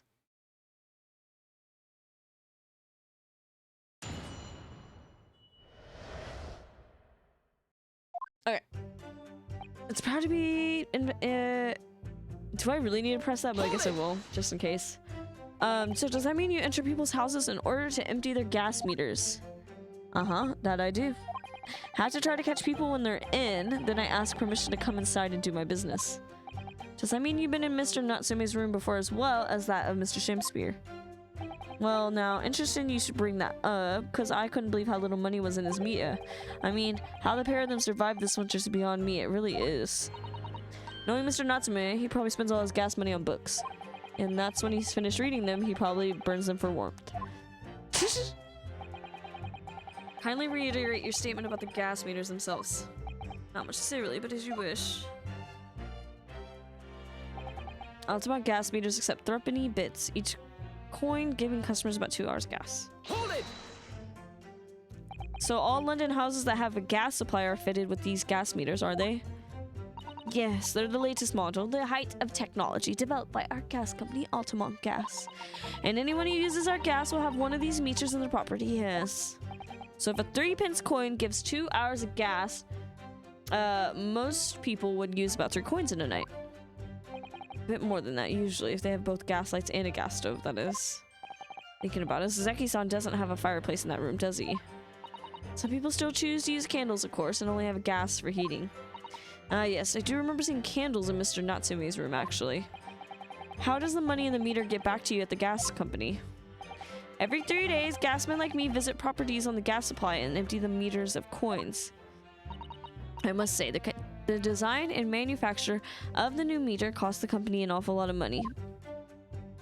But happily, it did put a stop to people not paying their dues for the most part. Because they have to pay in advance, you mean? Yes, exactly right. And yet the meter in Mr. Shakespeare's room didn't have a single coin in it. They're pretty. This price gouging has me shilling and fridding. Hold it! Okay, what is it? Out of interest, how long has this been going on? Weeks and weeks! He's been pitching gas off of us for ages. And you've examined the meter in Mr. Shakespeare's room, I take it. Naturally, we took it off the wall and went over it with a fine-tooth comb. Found nothing suspicious at all, I presume. No, I'm afraid we didn't. Which is exactly why I demanded a new type of meter to be produced. One with an indestructible lock, the Shakespeare Special. That sounds like it would have costed a lot of 3-penny pieces. But even after all that, the rascal's meter was still empty. I'll never forget the humiliation when I opened up the money box and found it bare. You what? I said, you what? And the look on his face, that smarmy smile of his... I pulled the meter straight off the wall and took it back to the office. But you know what? Nothing. Not a trace of it being jimmied open anywhere. Not a single sign. What's happening to my salary as a result? Down by 3 shillings a day? That's what. A life-threatening situation in a number of ways. Incidentally, what has become of that meter? Nothing became of it. I still got it. Oh. Right here. No wonder they call you Meter Man. I think it would be prudent for the court to sequester this item while the trial is ongoing. Meter that dispenses gas for a set time. Didn't I say? I was like, where is the coin lock? It sports a very strong lock developed especially with Mr. Shakespeare mine. Definitely. Although at first glance, there doesn't appear to be anything unusual about it. Let's move this along, shall we? Continue with your testimony. First, I would like to look at it, Van Zeeks, though I would say as much value as the contents of that meter. Ugh. It's called kimchi spicy coleslaw salad. But would you argue that coleslaw salad is just bland kimchi? Hold it! I didn't mean to do that. I meant to look at the fucking court record.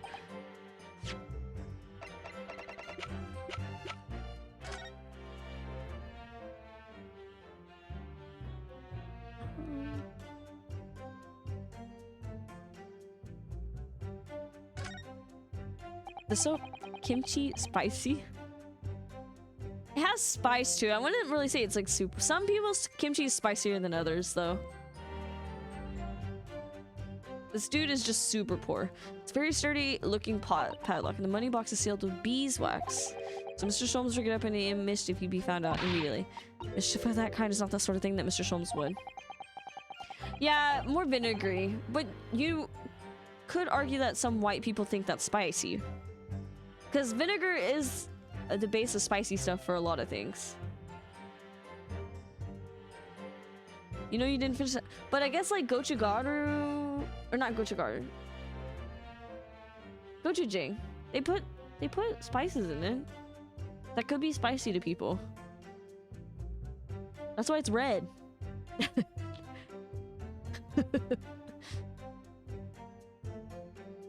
I could see why white people would think it's spicy. If they never really had like a lot of spicy foods. It's like the same way, kind of like buffalo sauce is like made out of vinegar, but it has like pepper. Like hot sauce is vinegar, right? With peppers. It's kind of the same thing with kimchi. Well, anyway, it's understandable the gas company would want to safeguard the money that's rightfully theirs. But it does feel a little over the top, perhaps. I've had spicy kimchi. But like a typical restaurant kimchi is not that spicy. Just feel a little over the top, perhaps, doesn't it?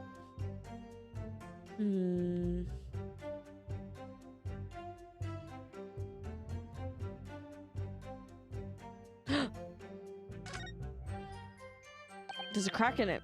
What's that? Have you spotted something, Mr. Naruhodo? Just here, there's a little hole. Do you see?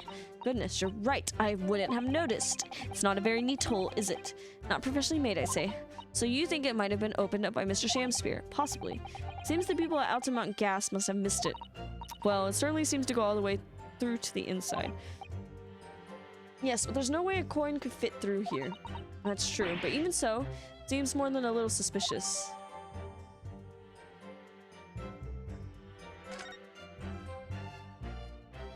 Is that the coin holder? I don't know how these gas machines work. I don't understand this. So this is the coin holder. Right? This whole thing? But a coin wouldn't fall through that, like they said. I don't think there's anything else to check. Okay. There's only one key for all your meat. Okay, wait, what are we saying? Sure, but even so, it seems more than suspicious.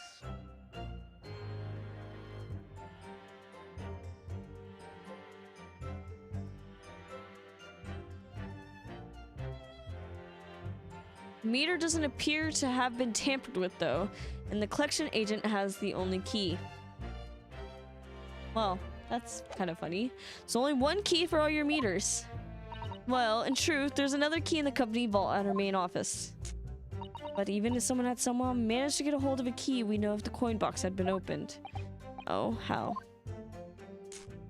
I came up with a rather clever way to expose any little shenanigans, as it happens. Would you care to explain? Well now, in order to empty a meter, you have to unlock the padlock and remove the cover. But when I close the cover again, I stuck a little beeswax seal on it, you see? We got beeswax, all that. Another member of the Wation community. A seal, like the sort of thing you put on an envelope, you mean? I was like, I think it was /J, but yeah, I got you. Also, is coleslaw not like pickled either? Is coleslaw not pickled? I actually don't know. I just know I don't like it. I don't know how to make coleslaw, but I know how to make kimchi. So make that make sense. Something like that, yes. Basically, you can't remove the cover again without breaking the seal. Now, in the case of Mr. Shamspeare's meter, there were no coins inside at all, as I said. Not really? What is it? What is coleslaw then? It's cabbage. And what? A ranch kind of vinegar.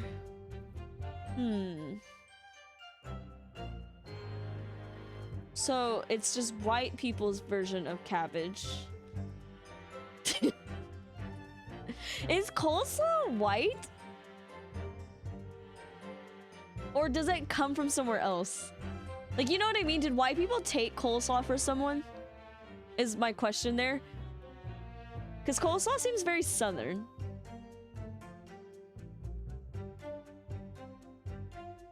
I just don't know what makes the sauce of coleslaw. The Romans, apparently. Wow. Okay. So white, yeah. Who made someone just using cabbage, vinegar, eggs, and spices? Back to Dutch immigrants. Wow. Okay. So it is very white. Okay. But some coleslaws taste really white, but some doesn't really, right? I don't really like coleslaw. I don't really like kimchi either. I like other vegetables that are like... I don't like cabbage. I think that's what it is. I don't like cabbage. Because I like other vegetables that are made like kimchi, but that are not kimchi. If that makes sense. I don't like cabbage. I barely like cabbage in like other things. Kimchi Brussels sprouts, that sounds actually really good. I saw someone make like a kimchi out of watermelon rinds, which I thought was interesting.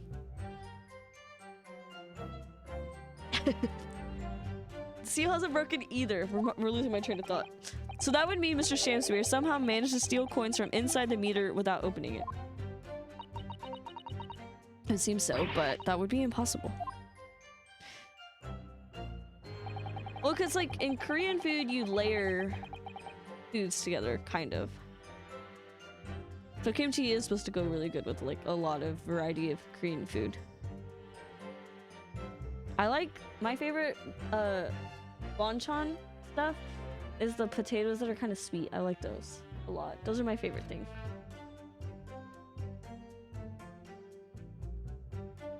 Ooh. Sounds pretty good. I want Korean food now. But that means I have to go to Sadie's. Somehow he's using all the flaming gas he wants without paying a penny. If that's not thieving, what is? Shit! I pressed A and not L.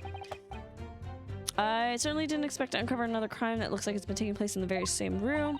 According to the testimony telling the meter, it does seem as though perhaps it was nothing to do with the incident involving Mr. Nutt. I know, it does seem that way, but the fact is, since I've been practicing law in England, I feel like I've encountered this at least once already. It's cases that are interlinked. Oh, might seem that two cases have nothing to do with another at first. Yeah. Perhaps. We can't be sure of that. Okay. I think, the third sentence. Yet the meter didn't have a single coin in it. Fourth sentence. We're gonna present that. Objection. We're gonna present that to that. Low battery. Shit. Lady Altamont. I don't know if that picked up on mic. I think it did. Lady Altamont, I'm afraid to say. I don't know how people can stream and then listen to themselves through the headphones. Does that make sense? I think someone I follow listens to themselves through the headphone. Well, I guess I have in-ear monitors though. So my charger for my Switch? I don't think so. You're the charger for my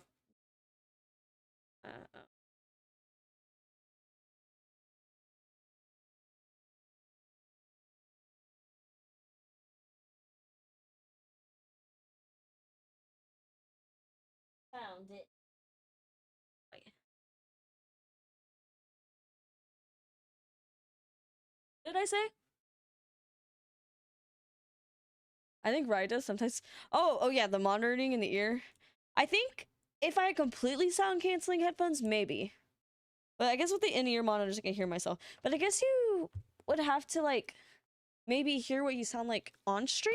Maybe? I could see the reasoning for it. Sorry, I'm getting my Nintendo Switch charger. I forget that I'm VTuber mode, so you can't really see me with what I'm doing. Ryan doesn't even have headphones, though. This is a call-out post. I'm about to buy Ryan headphones.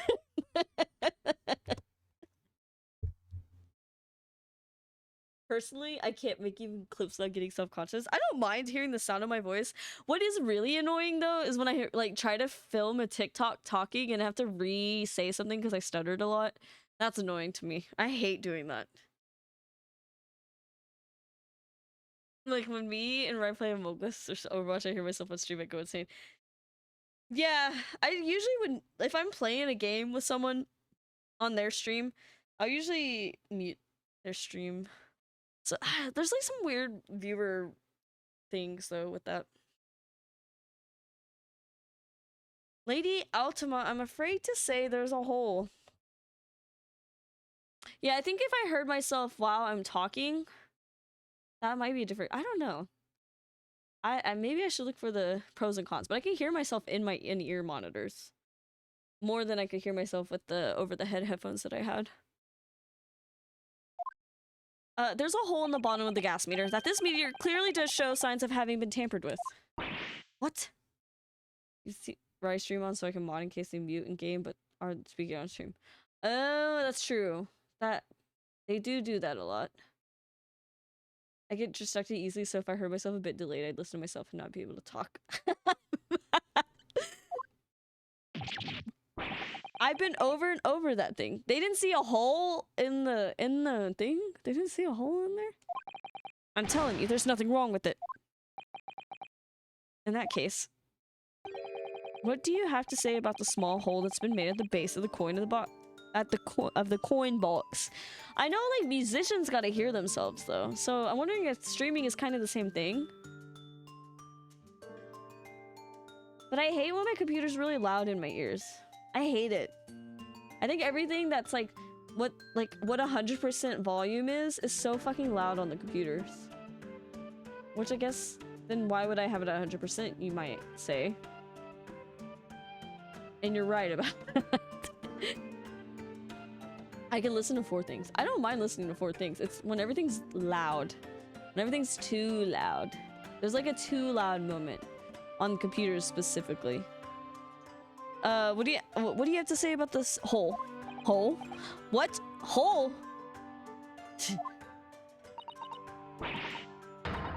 You're right. You're quite right. There is a little hole there. Damn it. The meters aren't supposed to have that. None of the others do. In other words, we can assume that Mr. Shamspeare secretly opened up this hole himself. Has been using the same penny over and over. I wouldn't be at all surprised, but why? Yeah, why? I mean, it's tiny. You couldn't get a farthin? Farthin? Farthin? What is that? What does that mean? Lady Altima, I wonder if you could give the course some more details about your meter design. What sort of details? Well, what I'd specifically like to know...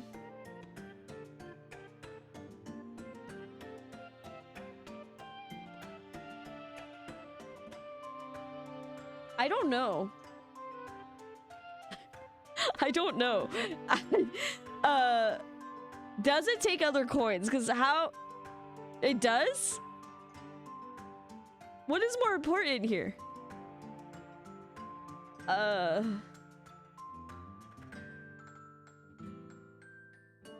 How it differentiates coins? How it's dismantled. Why would we care how it's dismantled? Did we talk about one? I must have not been paying attention. Well, they talked about how it's dismantled with the beeswax seal. So it's gotta be coins. They unlock it and open it, so it differentiates coins? I'm gonna go with that one. I don't think I can be wrong here. How does the meter tell the difference between different coins? What do you mean? Well, for example, if someone were to put a 1 penny coin, that wouldn't work, presumably, would it? No, of course not. So, well, how does the meter know that the coin has been fed as a threepenny? I see what you're getting at now. The meter tells coins apart by their shape and size, which includes their thickness. A threepenny bit is about 3/4 of an inch in diameter. You see, other coins just won't fit. I see. It's clearly been very well thought out. The witness will amend her formal testimony with that information in case it is pertinent. As you wish. The meter is designed for coins, the exact diameter and thickness of a threepenny. Nothing else will fit.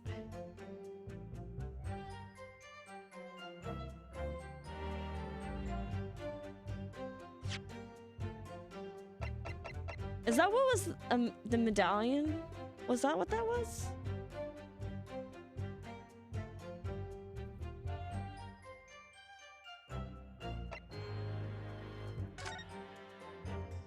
Cause what is this, like a leak? What is this? Is he making a mold of coins and putting them in?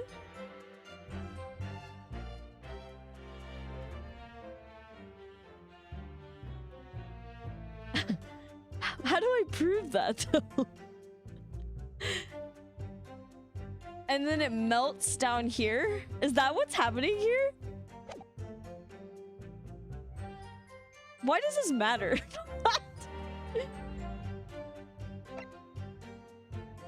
Okay, so...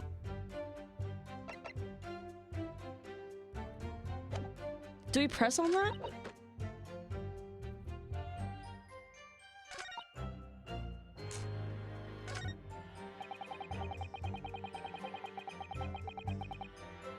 We're gonna press on this one because I forgot to do that. How do you know that he's been using gas, though? Well, now, since I started investigating this bloke, I've been to his room more than a few times. And on every single occasion, his lamps have been blazing and his stove pounding. It's the middle of winter, and he still turns to me, sweat dripping down his cheeks, and says, "Get thee to a nunnery." Shut the fuck up. Oh, man. Shut the fuck up. Hamlet? Indeed. I could wring the bloke's neck. I get all hot under the collar, but still. Every time I open that flaming meter, it's empty. He's robbing me of my salary, too. What's wrong with the world? Where is the justice? But how can Mr. Shamspeare possibly be stealing the money? I don't understand. Whose dog is that? That's the hype dog? Hype, yes, please. The simple explanation is right before your eyes. What? What? A toast to you eventually realizing that Gasman could be an accomplice. You what? Good lord, eminently plausible indeed. Well, what do you have to say for yourself? She says, poke, poke. Oh, please, Lady Quinby, I'm a faithful worker. Besides, if the money us Gasman collect doesn't tally with how much gas has been used, you dock our pay by the same amount. So you'd be stealing money only to have the same amount taken from your wages. Clearly, that makes no sense. Ma'am? Perhaps this case of losing the battle to win the war. No, no, no, I'm not gonna stir up that hornet's nest. Once stealing from the company, I'd be finished. It would seem there's no evidence to support the claims of theory made against the victim, because Mr. William Shamspeare is innocent. Sir, stop throwing stuff into the fire. Pray forgive me if that shatters some illusion my learned Nepenthes friend was clearly under. Okay, so I certainly didn't expect to uncover another crime that looks like it's been taking place in the very same room. It's only the meter that's under suspicion. And then the cases are the same.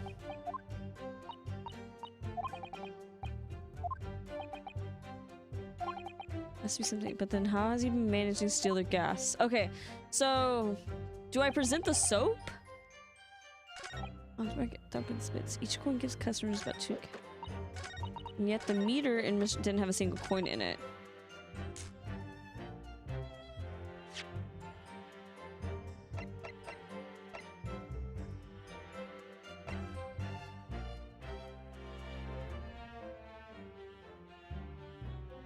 It's gotta be the soap.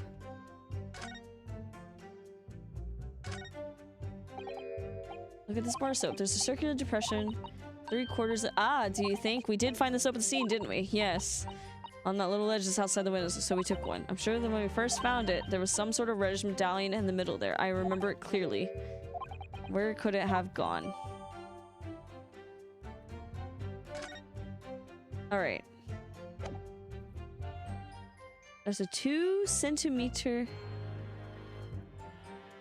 diameter circular depression. It's gotta be this. Objection. Okay. Let me just confirm something here. I'm glad I checked it to make sure that it updated the evidence. Oops.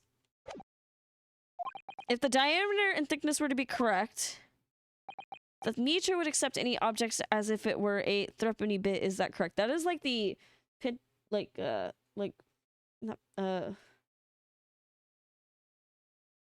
basic rules of like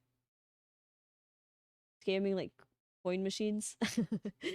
The meter would accept any objects as if it were a threepenny.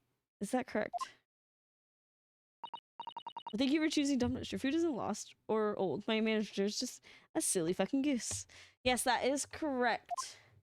Well, by something of a coincidence, while we were investigating in Mr. Shamspeare's room, we found a particular item that matches the dimensions perfectly. Something the same size as a threepenny. What was it?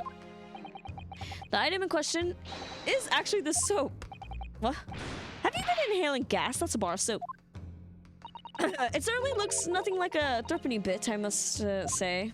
It looks like I'm gonna have to point out exactly what I mean here. What's so important about the soap is this part here.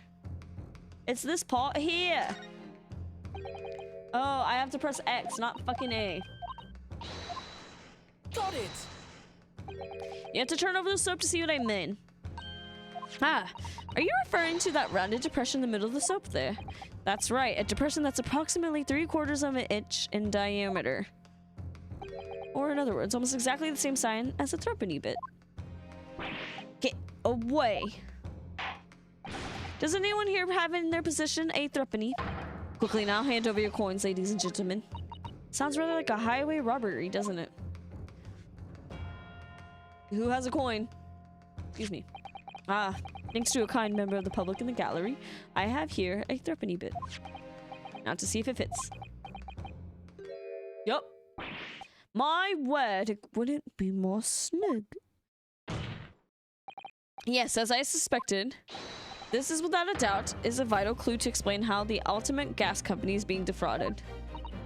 Well, I don't believe it. Oh, they got cute little bee outfits. That's stinking cute.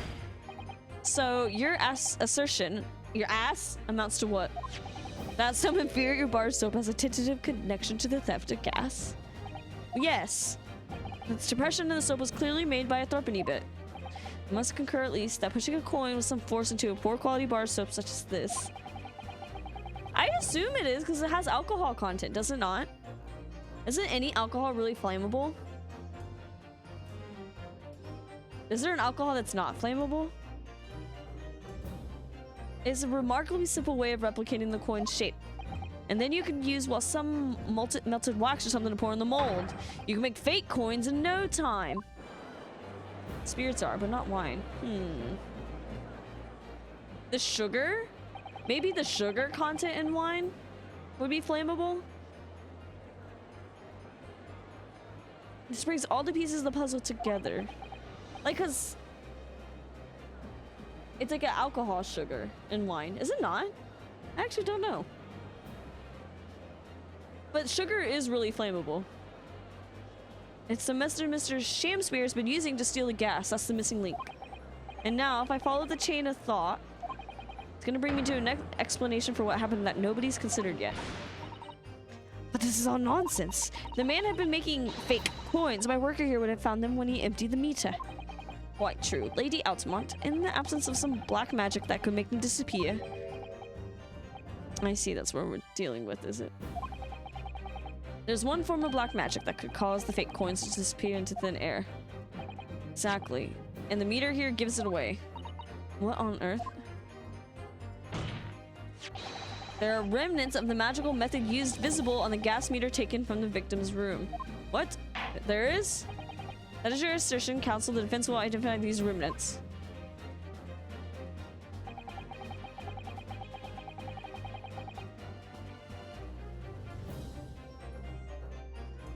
What does this mean? What does this question mean? Where on the meter can the remnants of the method used to make the fake coins disappear be seen?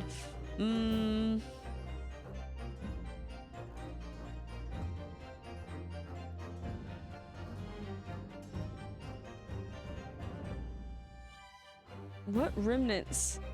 Where on the meter can the remnants of the method used to make the fake coins just... Is it this? Is it the hole?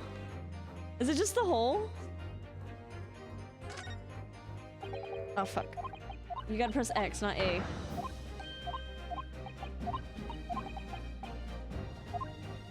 Got it! It's gotta be the hole, I guess. Found this bar of soap at the scene of the crime just outside the victim's window. Outside? Yes, outside. Where you yourself, Mr. Meterman, were loitering in the freezing winter air. That's where we found the soap.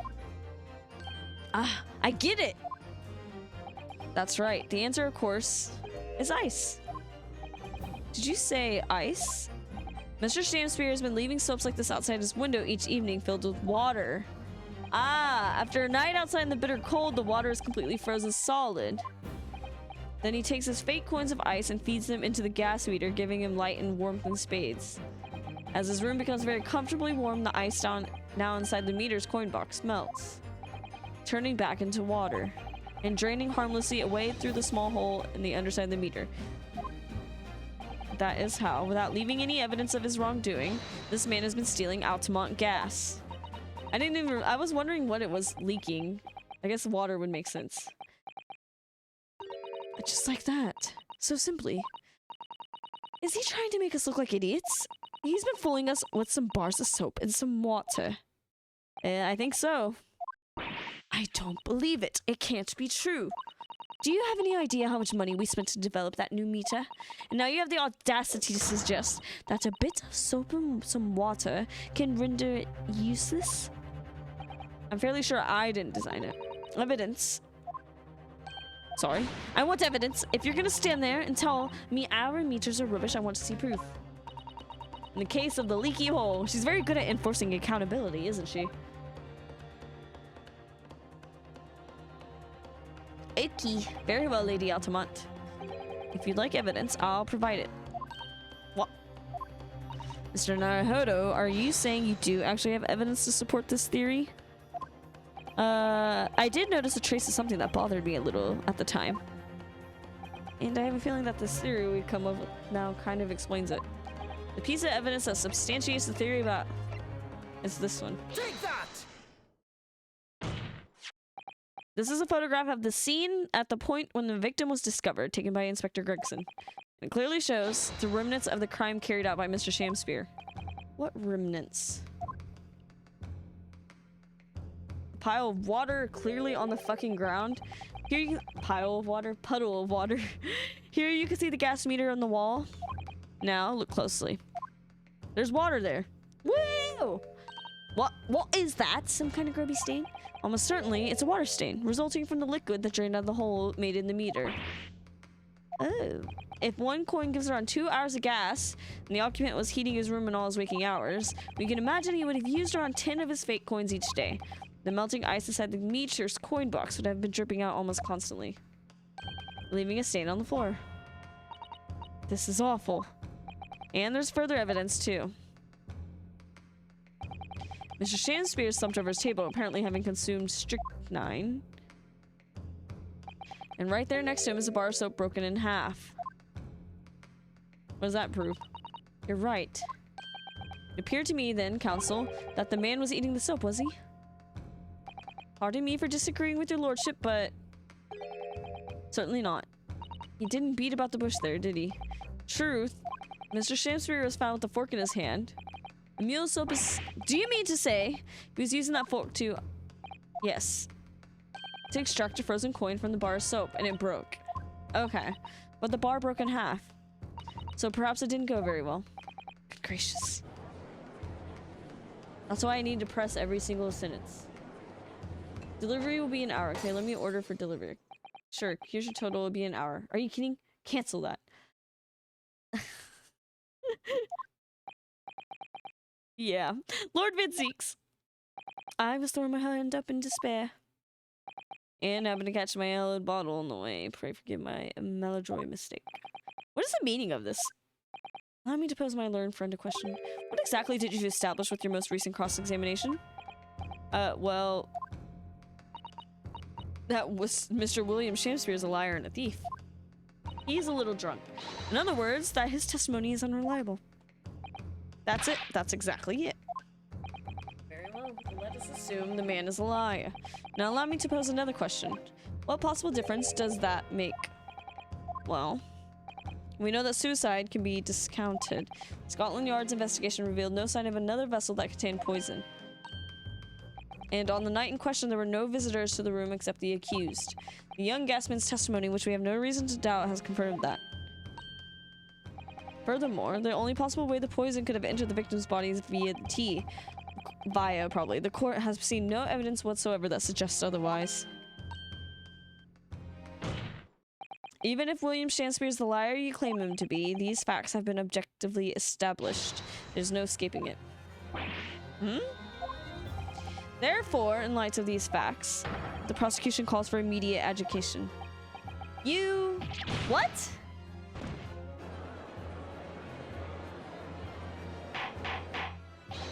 Order, order. Well, counsel, how does the defense respond? Mr. Naruhodo. My bad. What was the point of that last cross-examination? Did it actually get us anywhere? Or did it make no difference at all? Like Lord Van Zeeks is saying?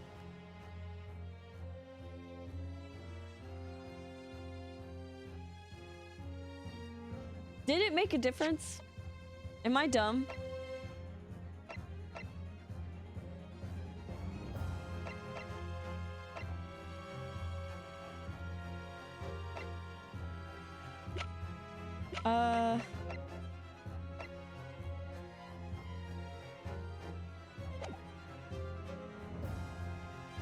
We're gonna raise an objection. No, this isn't over. The defense will not rest. What? But counsel, you successfully explained everything. You've identified and substantiated the unscrupulous method employed by Shakespeare's to consume gas. I am guilty. What more is there to discuss? Lord Van Zeeks just highlighted 3 facts in order to make his point. But contrary to what he would have the court believe, not all of them have been objectively established at all. What are you trying to say, my Nipponese friend? At least one of those so-called facts is an assumption made due to the lack of evidence. But the situation has changed now. Following the cross-examination of the latest witnesses to take the stand. Don't be absurd. What is this nonsense? Now my manager's coming back and he's angry about it. I wonder who's to decide. Right? At nighttime too? I don't know. Your manager's kind of funny, silly mood. Yes, when you bring everything we like pizza, I feel like people get pizza mostly at night. I don't know the statistics of it all though. In the summer? Unless it's like somebody getting pizza for work. Maybe? I don't know. Yes, when you bring everything we've learned so far together and consider it as a whole, it's clear. There's a question that we now need to reconsider, namely...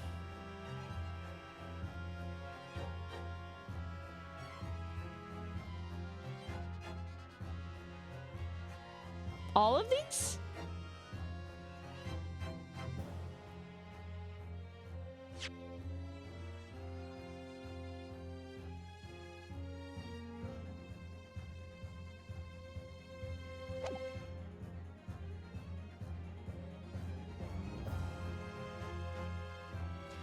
Was someone else responsible? Oh no, I can be penalized for this. Now I gotta think.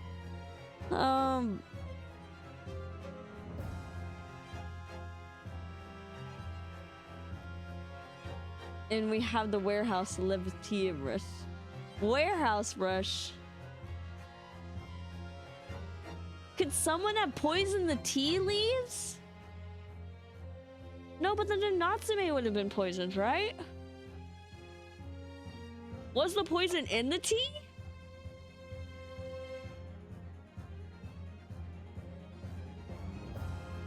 I got a brain blast. I'm struggling. I'm not even gonna lie. I'm kind of struggling here. This one's a hard one for me.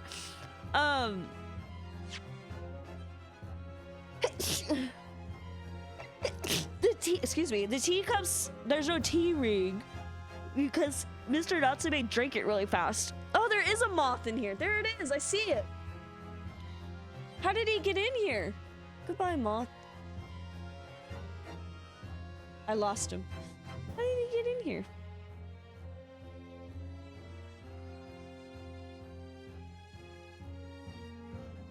This is also sus. Let me. Can I look at this?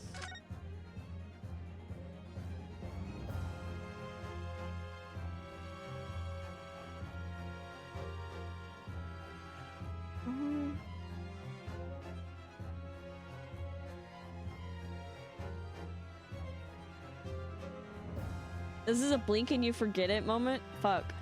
That's not good. Not good for my brain.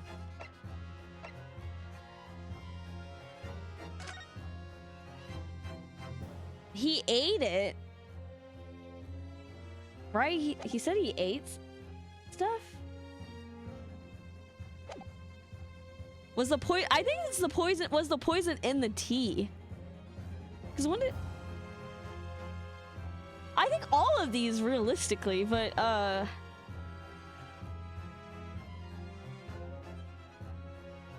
because he ate the paper.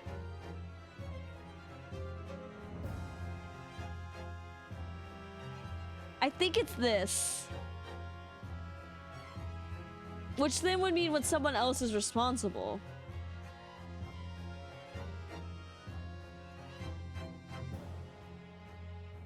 We're gonna do poison in the tea. We've all been led to believe that the strychnine... I need to look up how to pronounce that. Strychnine.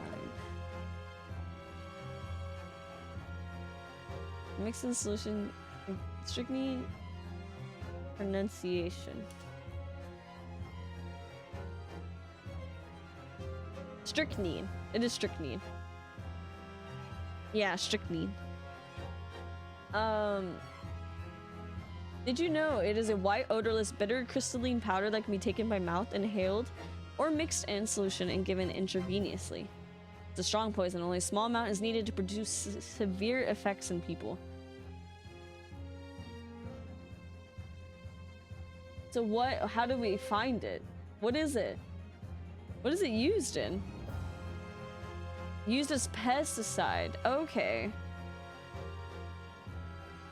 So why? Strychnine, when inhaled, swallowed, or absorbed, causes poisoning. It's no longer used medicinally. It was used historically in small doses to strengthen muscle contractions, such as the heart and bowels.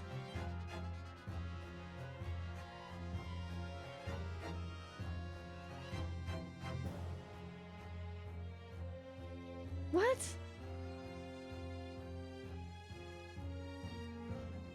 What? An 1809 painting depicting opisthotonus caused by tetanus. Interesting. Anyways, we're getting off track. They found traces in their body. Yeah. We've all been led to believe that the strychnine poison that afflicted Mr. Shamspear was in the tea brought to him by Mr. Natsume, but that's conjecture at best. Objection! The victim has testified that nothing else passed his lips that night. There's no other possibility. And since there was no trace of the tea left at the scene, it couldn't be testified for traces of poison. But he ate papers. As I said, the situation has changed, because in fact, some of Mr. Natsume's tea was left at the scene. And a particular piece of evidence proves it. Objection! What? Do we agree with that? Scotland Yard detectives investigated the scene exhaustively. What evidence are you suggesting they missed? Very well. Present your proof. What evidence from the scene of the crime can tell us about the nature of the defendant's tea?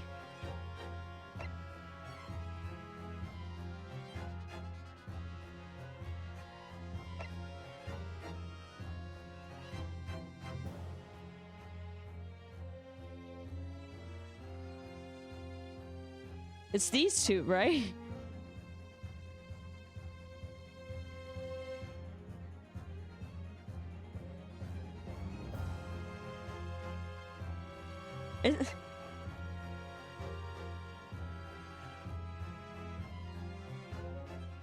Okay, so I'm thinking my logic is flawed here. I don't know how I got here. Now I'm confused. Because, like, my line of thinking for this is obviously if the poison showed up in the tea, then Mr. Natsume's not having any, like, remnants of it in his cup would make sense. Am I correct? I don't know. That's what my logic would say. Like, of course, if he was trying to poison... Is it based off what you just proved with the gas meter?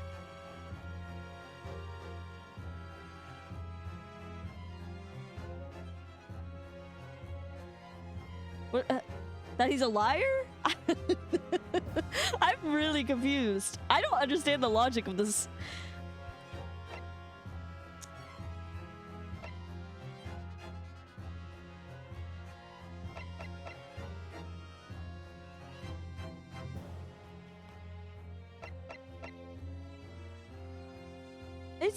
It's gotta be, I get, it has to be the cups of the defendant, who is Natsume. What evidence from the scene of the crime can tell us about the nature of Natsume's tea?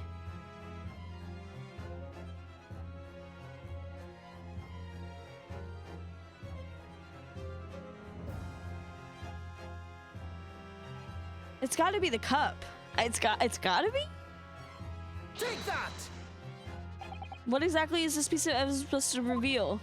Well, I suspect it may possibly be related to... Oh my gosh.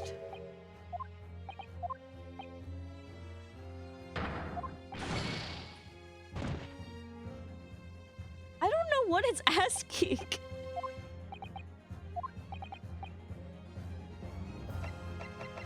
Take that!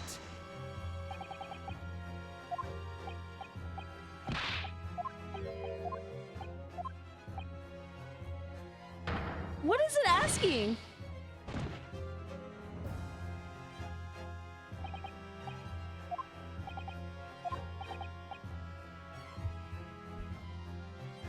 I don't understand this question. What evidence from the scene of the crime can tell us about the nature of the defendant's tea?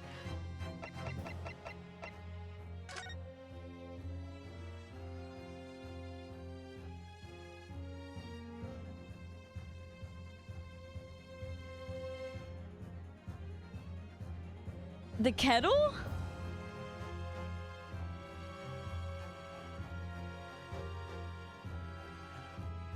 Is that what it is? It's the kettle? Well, don't you pour water over tea? That's where I'm like really fucking confused.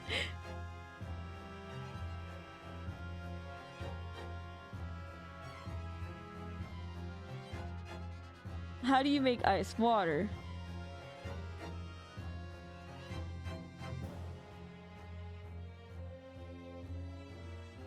But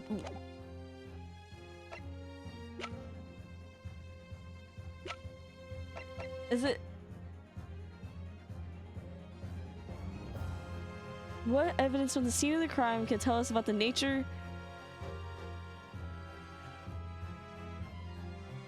I don't know if piece of evidence proves anything.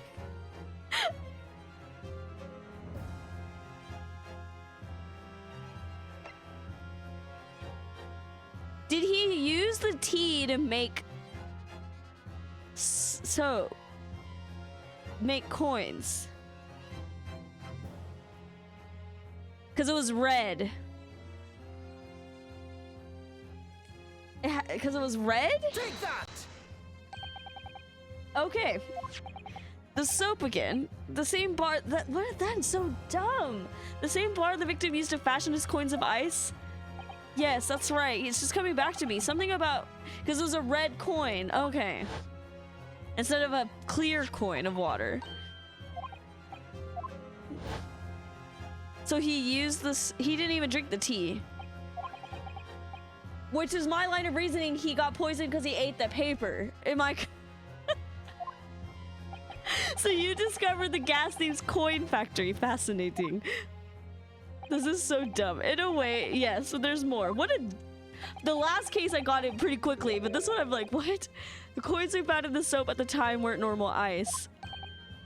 They were red. Something very obviously strange. They were red. The ice was red. No, you mean... That's right. It's obvious to me now.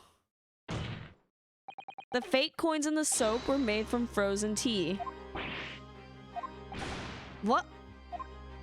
I would remind the court of a statement made by Mr. Natsume earlier in this trial. He drank it hot. That evening, yes, I did take some freshly brewed tea with me when I visited Mr. Shakespeare's room. The public water pump outside always freezes, so I bought bottled water instead. Never will I touch tea again, ever. Ah, yes. I believe there had been a snowfall that day. It was particularly... So he used the tea because the pump was frozen. Got it. The poorly constructed water mains... What a weird way to go about that. What a weird way to word that question. So on the night in question, Mr. Shakespeare, having no running water to use, was forced to use the tea brought by Mr. Natsume in order to make his fake coins. My word. What a weird way to write that question. There were 2 bars of soap on the window ledge when my judicial assistant and I investigated the scene. That's right, we only borrowed one of them. Which means that even as we speak, some of the defendant's tea is still present at the scene of the crime. Frozen solid in a bar of soap outside of Mr. Shakespeare's window. Extraordinary. Earlier today, Inspector Gregson informed the court that even if 1 drop of tea remained, Scotland Yard would be able to analyze it for poison. We'll go look for it. As much as we are now in a position to prove or disprove what has until now been mere conjecture, by finding out for sure whether or not Mr. Natsume's tea actually contained strychnine at all. You smug Nipponese. Chill out. My lord, we cannot do the defendant the injustice of passing judgment now. The police should be dispatched to recover the remaining bar of soap from the scene at once.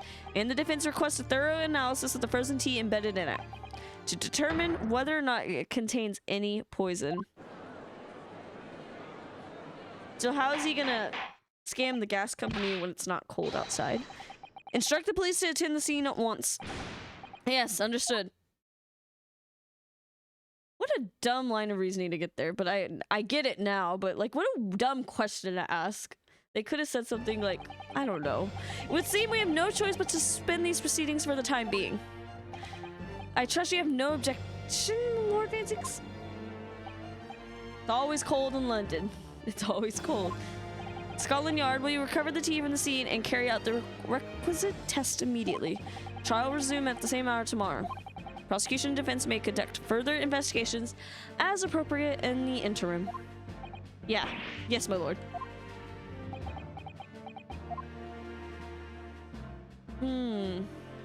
Gotta take a deep breath. Well, we managed to scrape through that somehow. Barely. Thank you, counsels. Court is adjourned until tomorrow. I forgot the medallion was red. I did forget about that though. You would think they would know that it looked like a 3 pence though, right? I don't know. I wouldn't know that. I'm not British. I only know what a quarter, penny, and dime and nickel look like. and a dollar coin. And then a Pokemon trading card game coin. Okay, so we got investigation. That's part 3. I guess Monday. I don't know, actually. I don't know what next week's stream. What is next week? What is next week? Ew. I gotta think about my schedule. I got plans next week, so I gotta think about my schedule. So be on the lookout. But for this week, we have Pokemon Fusion, which I don't remember what I was doing.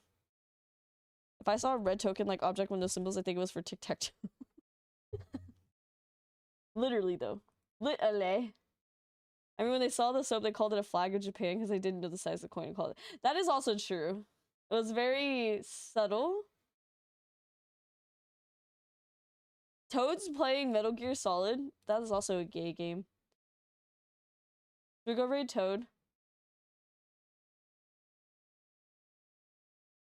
Is Toad gonna still stream? Let's go raid Toad. I don't know. That was weird.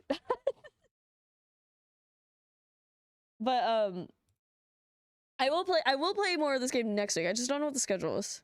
I know for sure I can't stream Wednesday and maybe not Thursday either. So I'll figure out what the schedule is this weekend. I'll figure it out. The best way to keep up with that though would be fuck. You know what I did forget to do? I forget to show my thread links. Hold on. Well, what the fucky thing with threads is like you can't fucking use it on desktop mode, but that is my threads account, which we're gonna substitute that for Twitter because I don't really like Twitter right now. I don't like what's happening to it, truthfully. But yeah. So tomorrow is Pokemon for sure. But we're gonna go raid Toad. Toad's playing Metal Gear Solid, which is a very fun game. Story-wise, everything. So go say hi to Toad. I will see y'all tomorrow. Probably around the same time, I think. Anyways, I'm gonna go wind down for bed. And thank y'all for being here. And I really appreciate y'all for hanging out and putting up with my frustratedness, with my confusion. My confusion, the direct line of logic was not happening today for me. Not a fan of X, the website, not the well-known street slang for drugs. You know, not the pornographic ways of saying it. You know, not the person that you used to date. Not a fan of them. So stupid. Anyways, we're gonna do Pokemon Fusion tomorrow. All right, I'll see y'all later. Have fun at Toad's house. Bye-bye.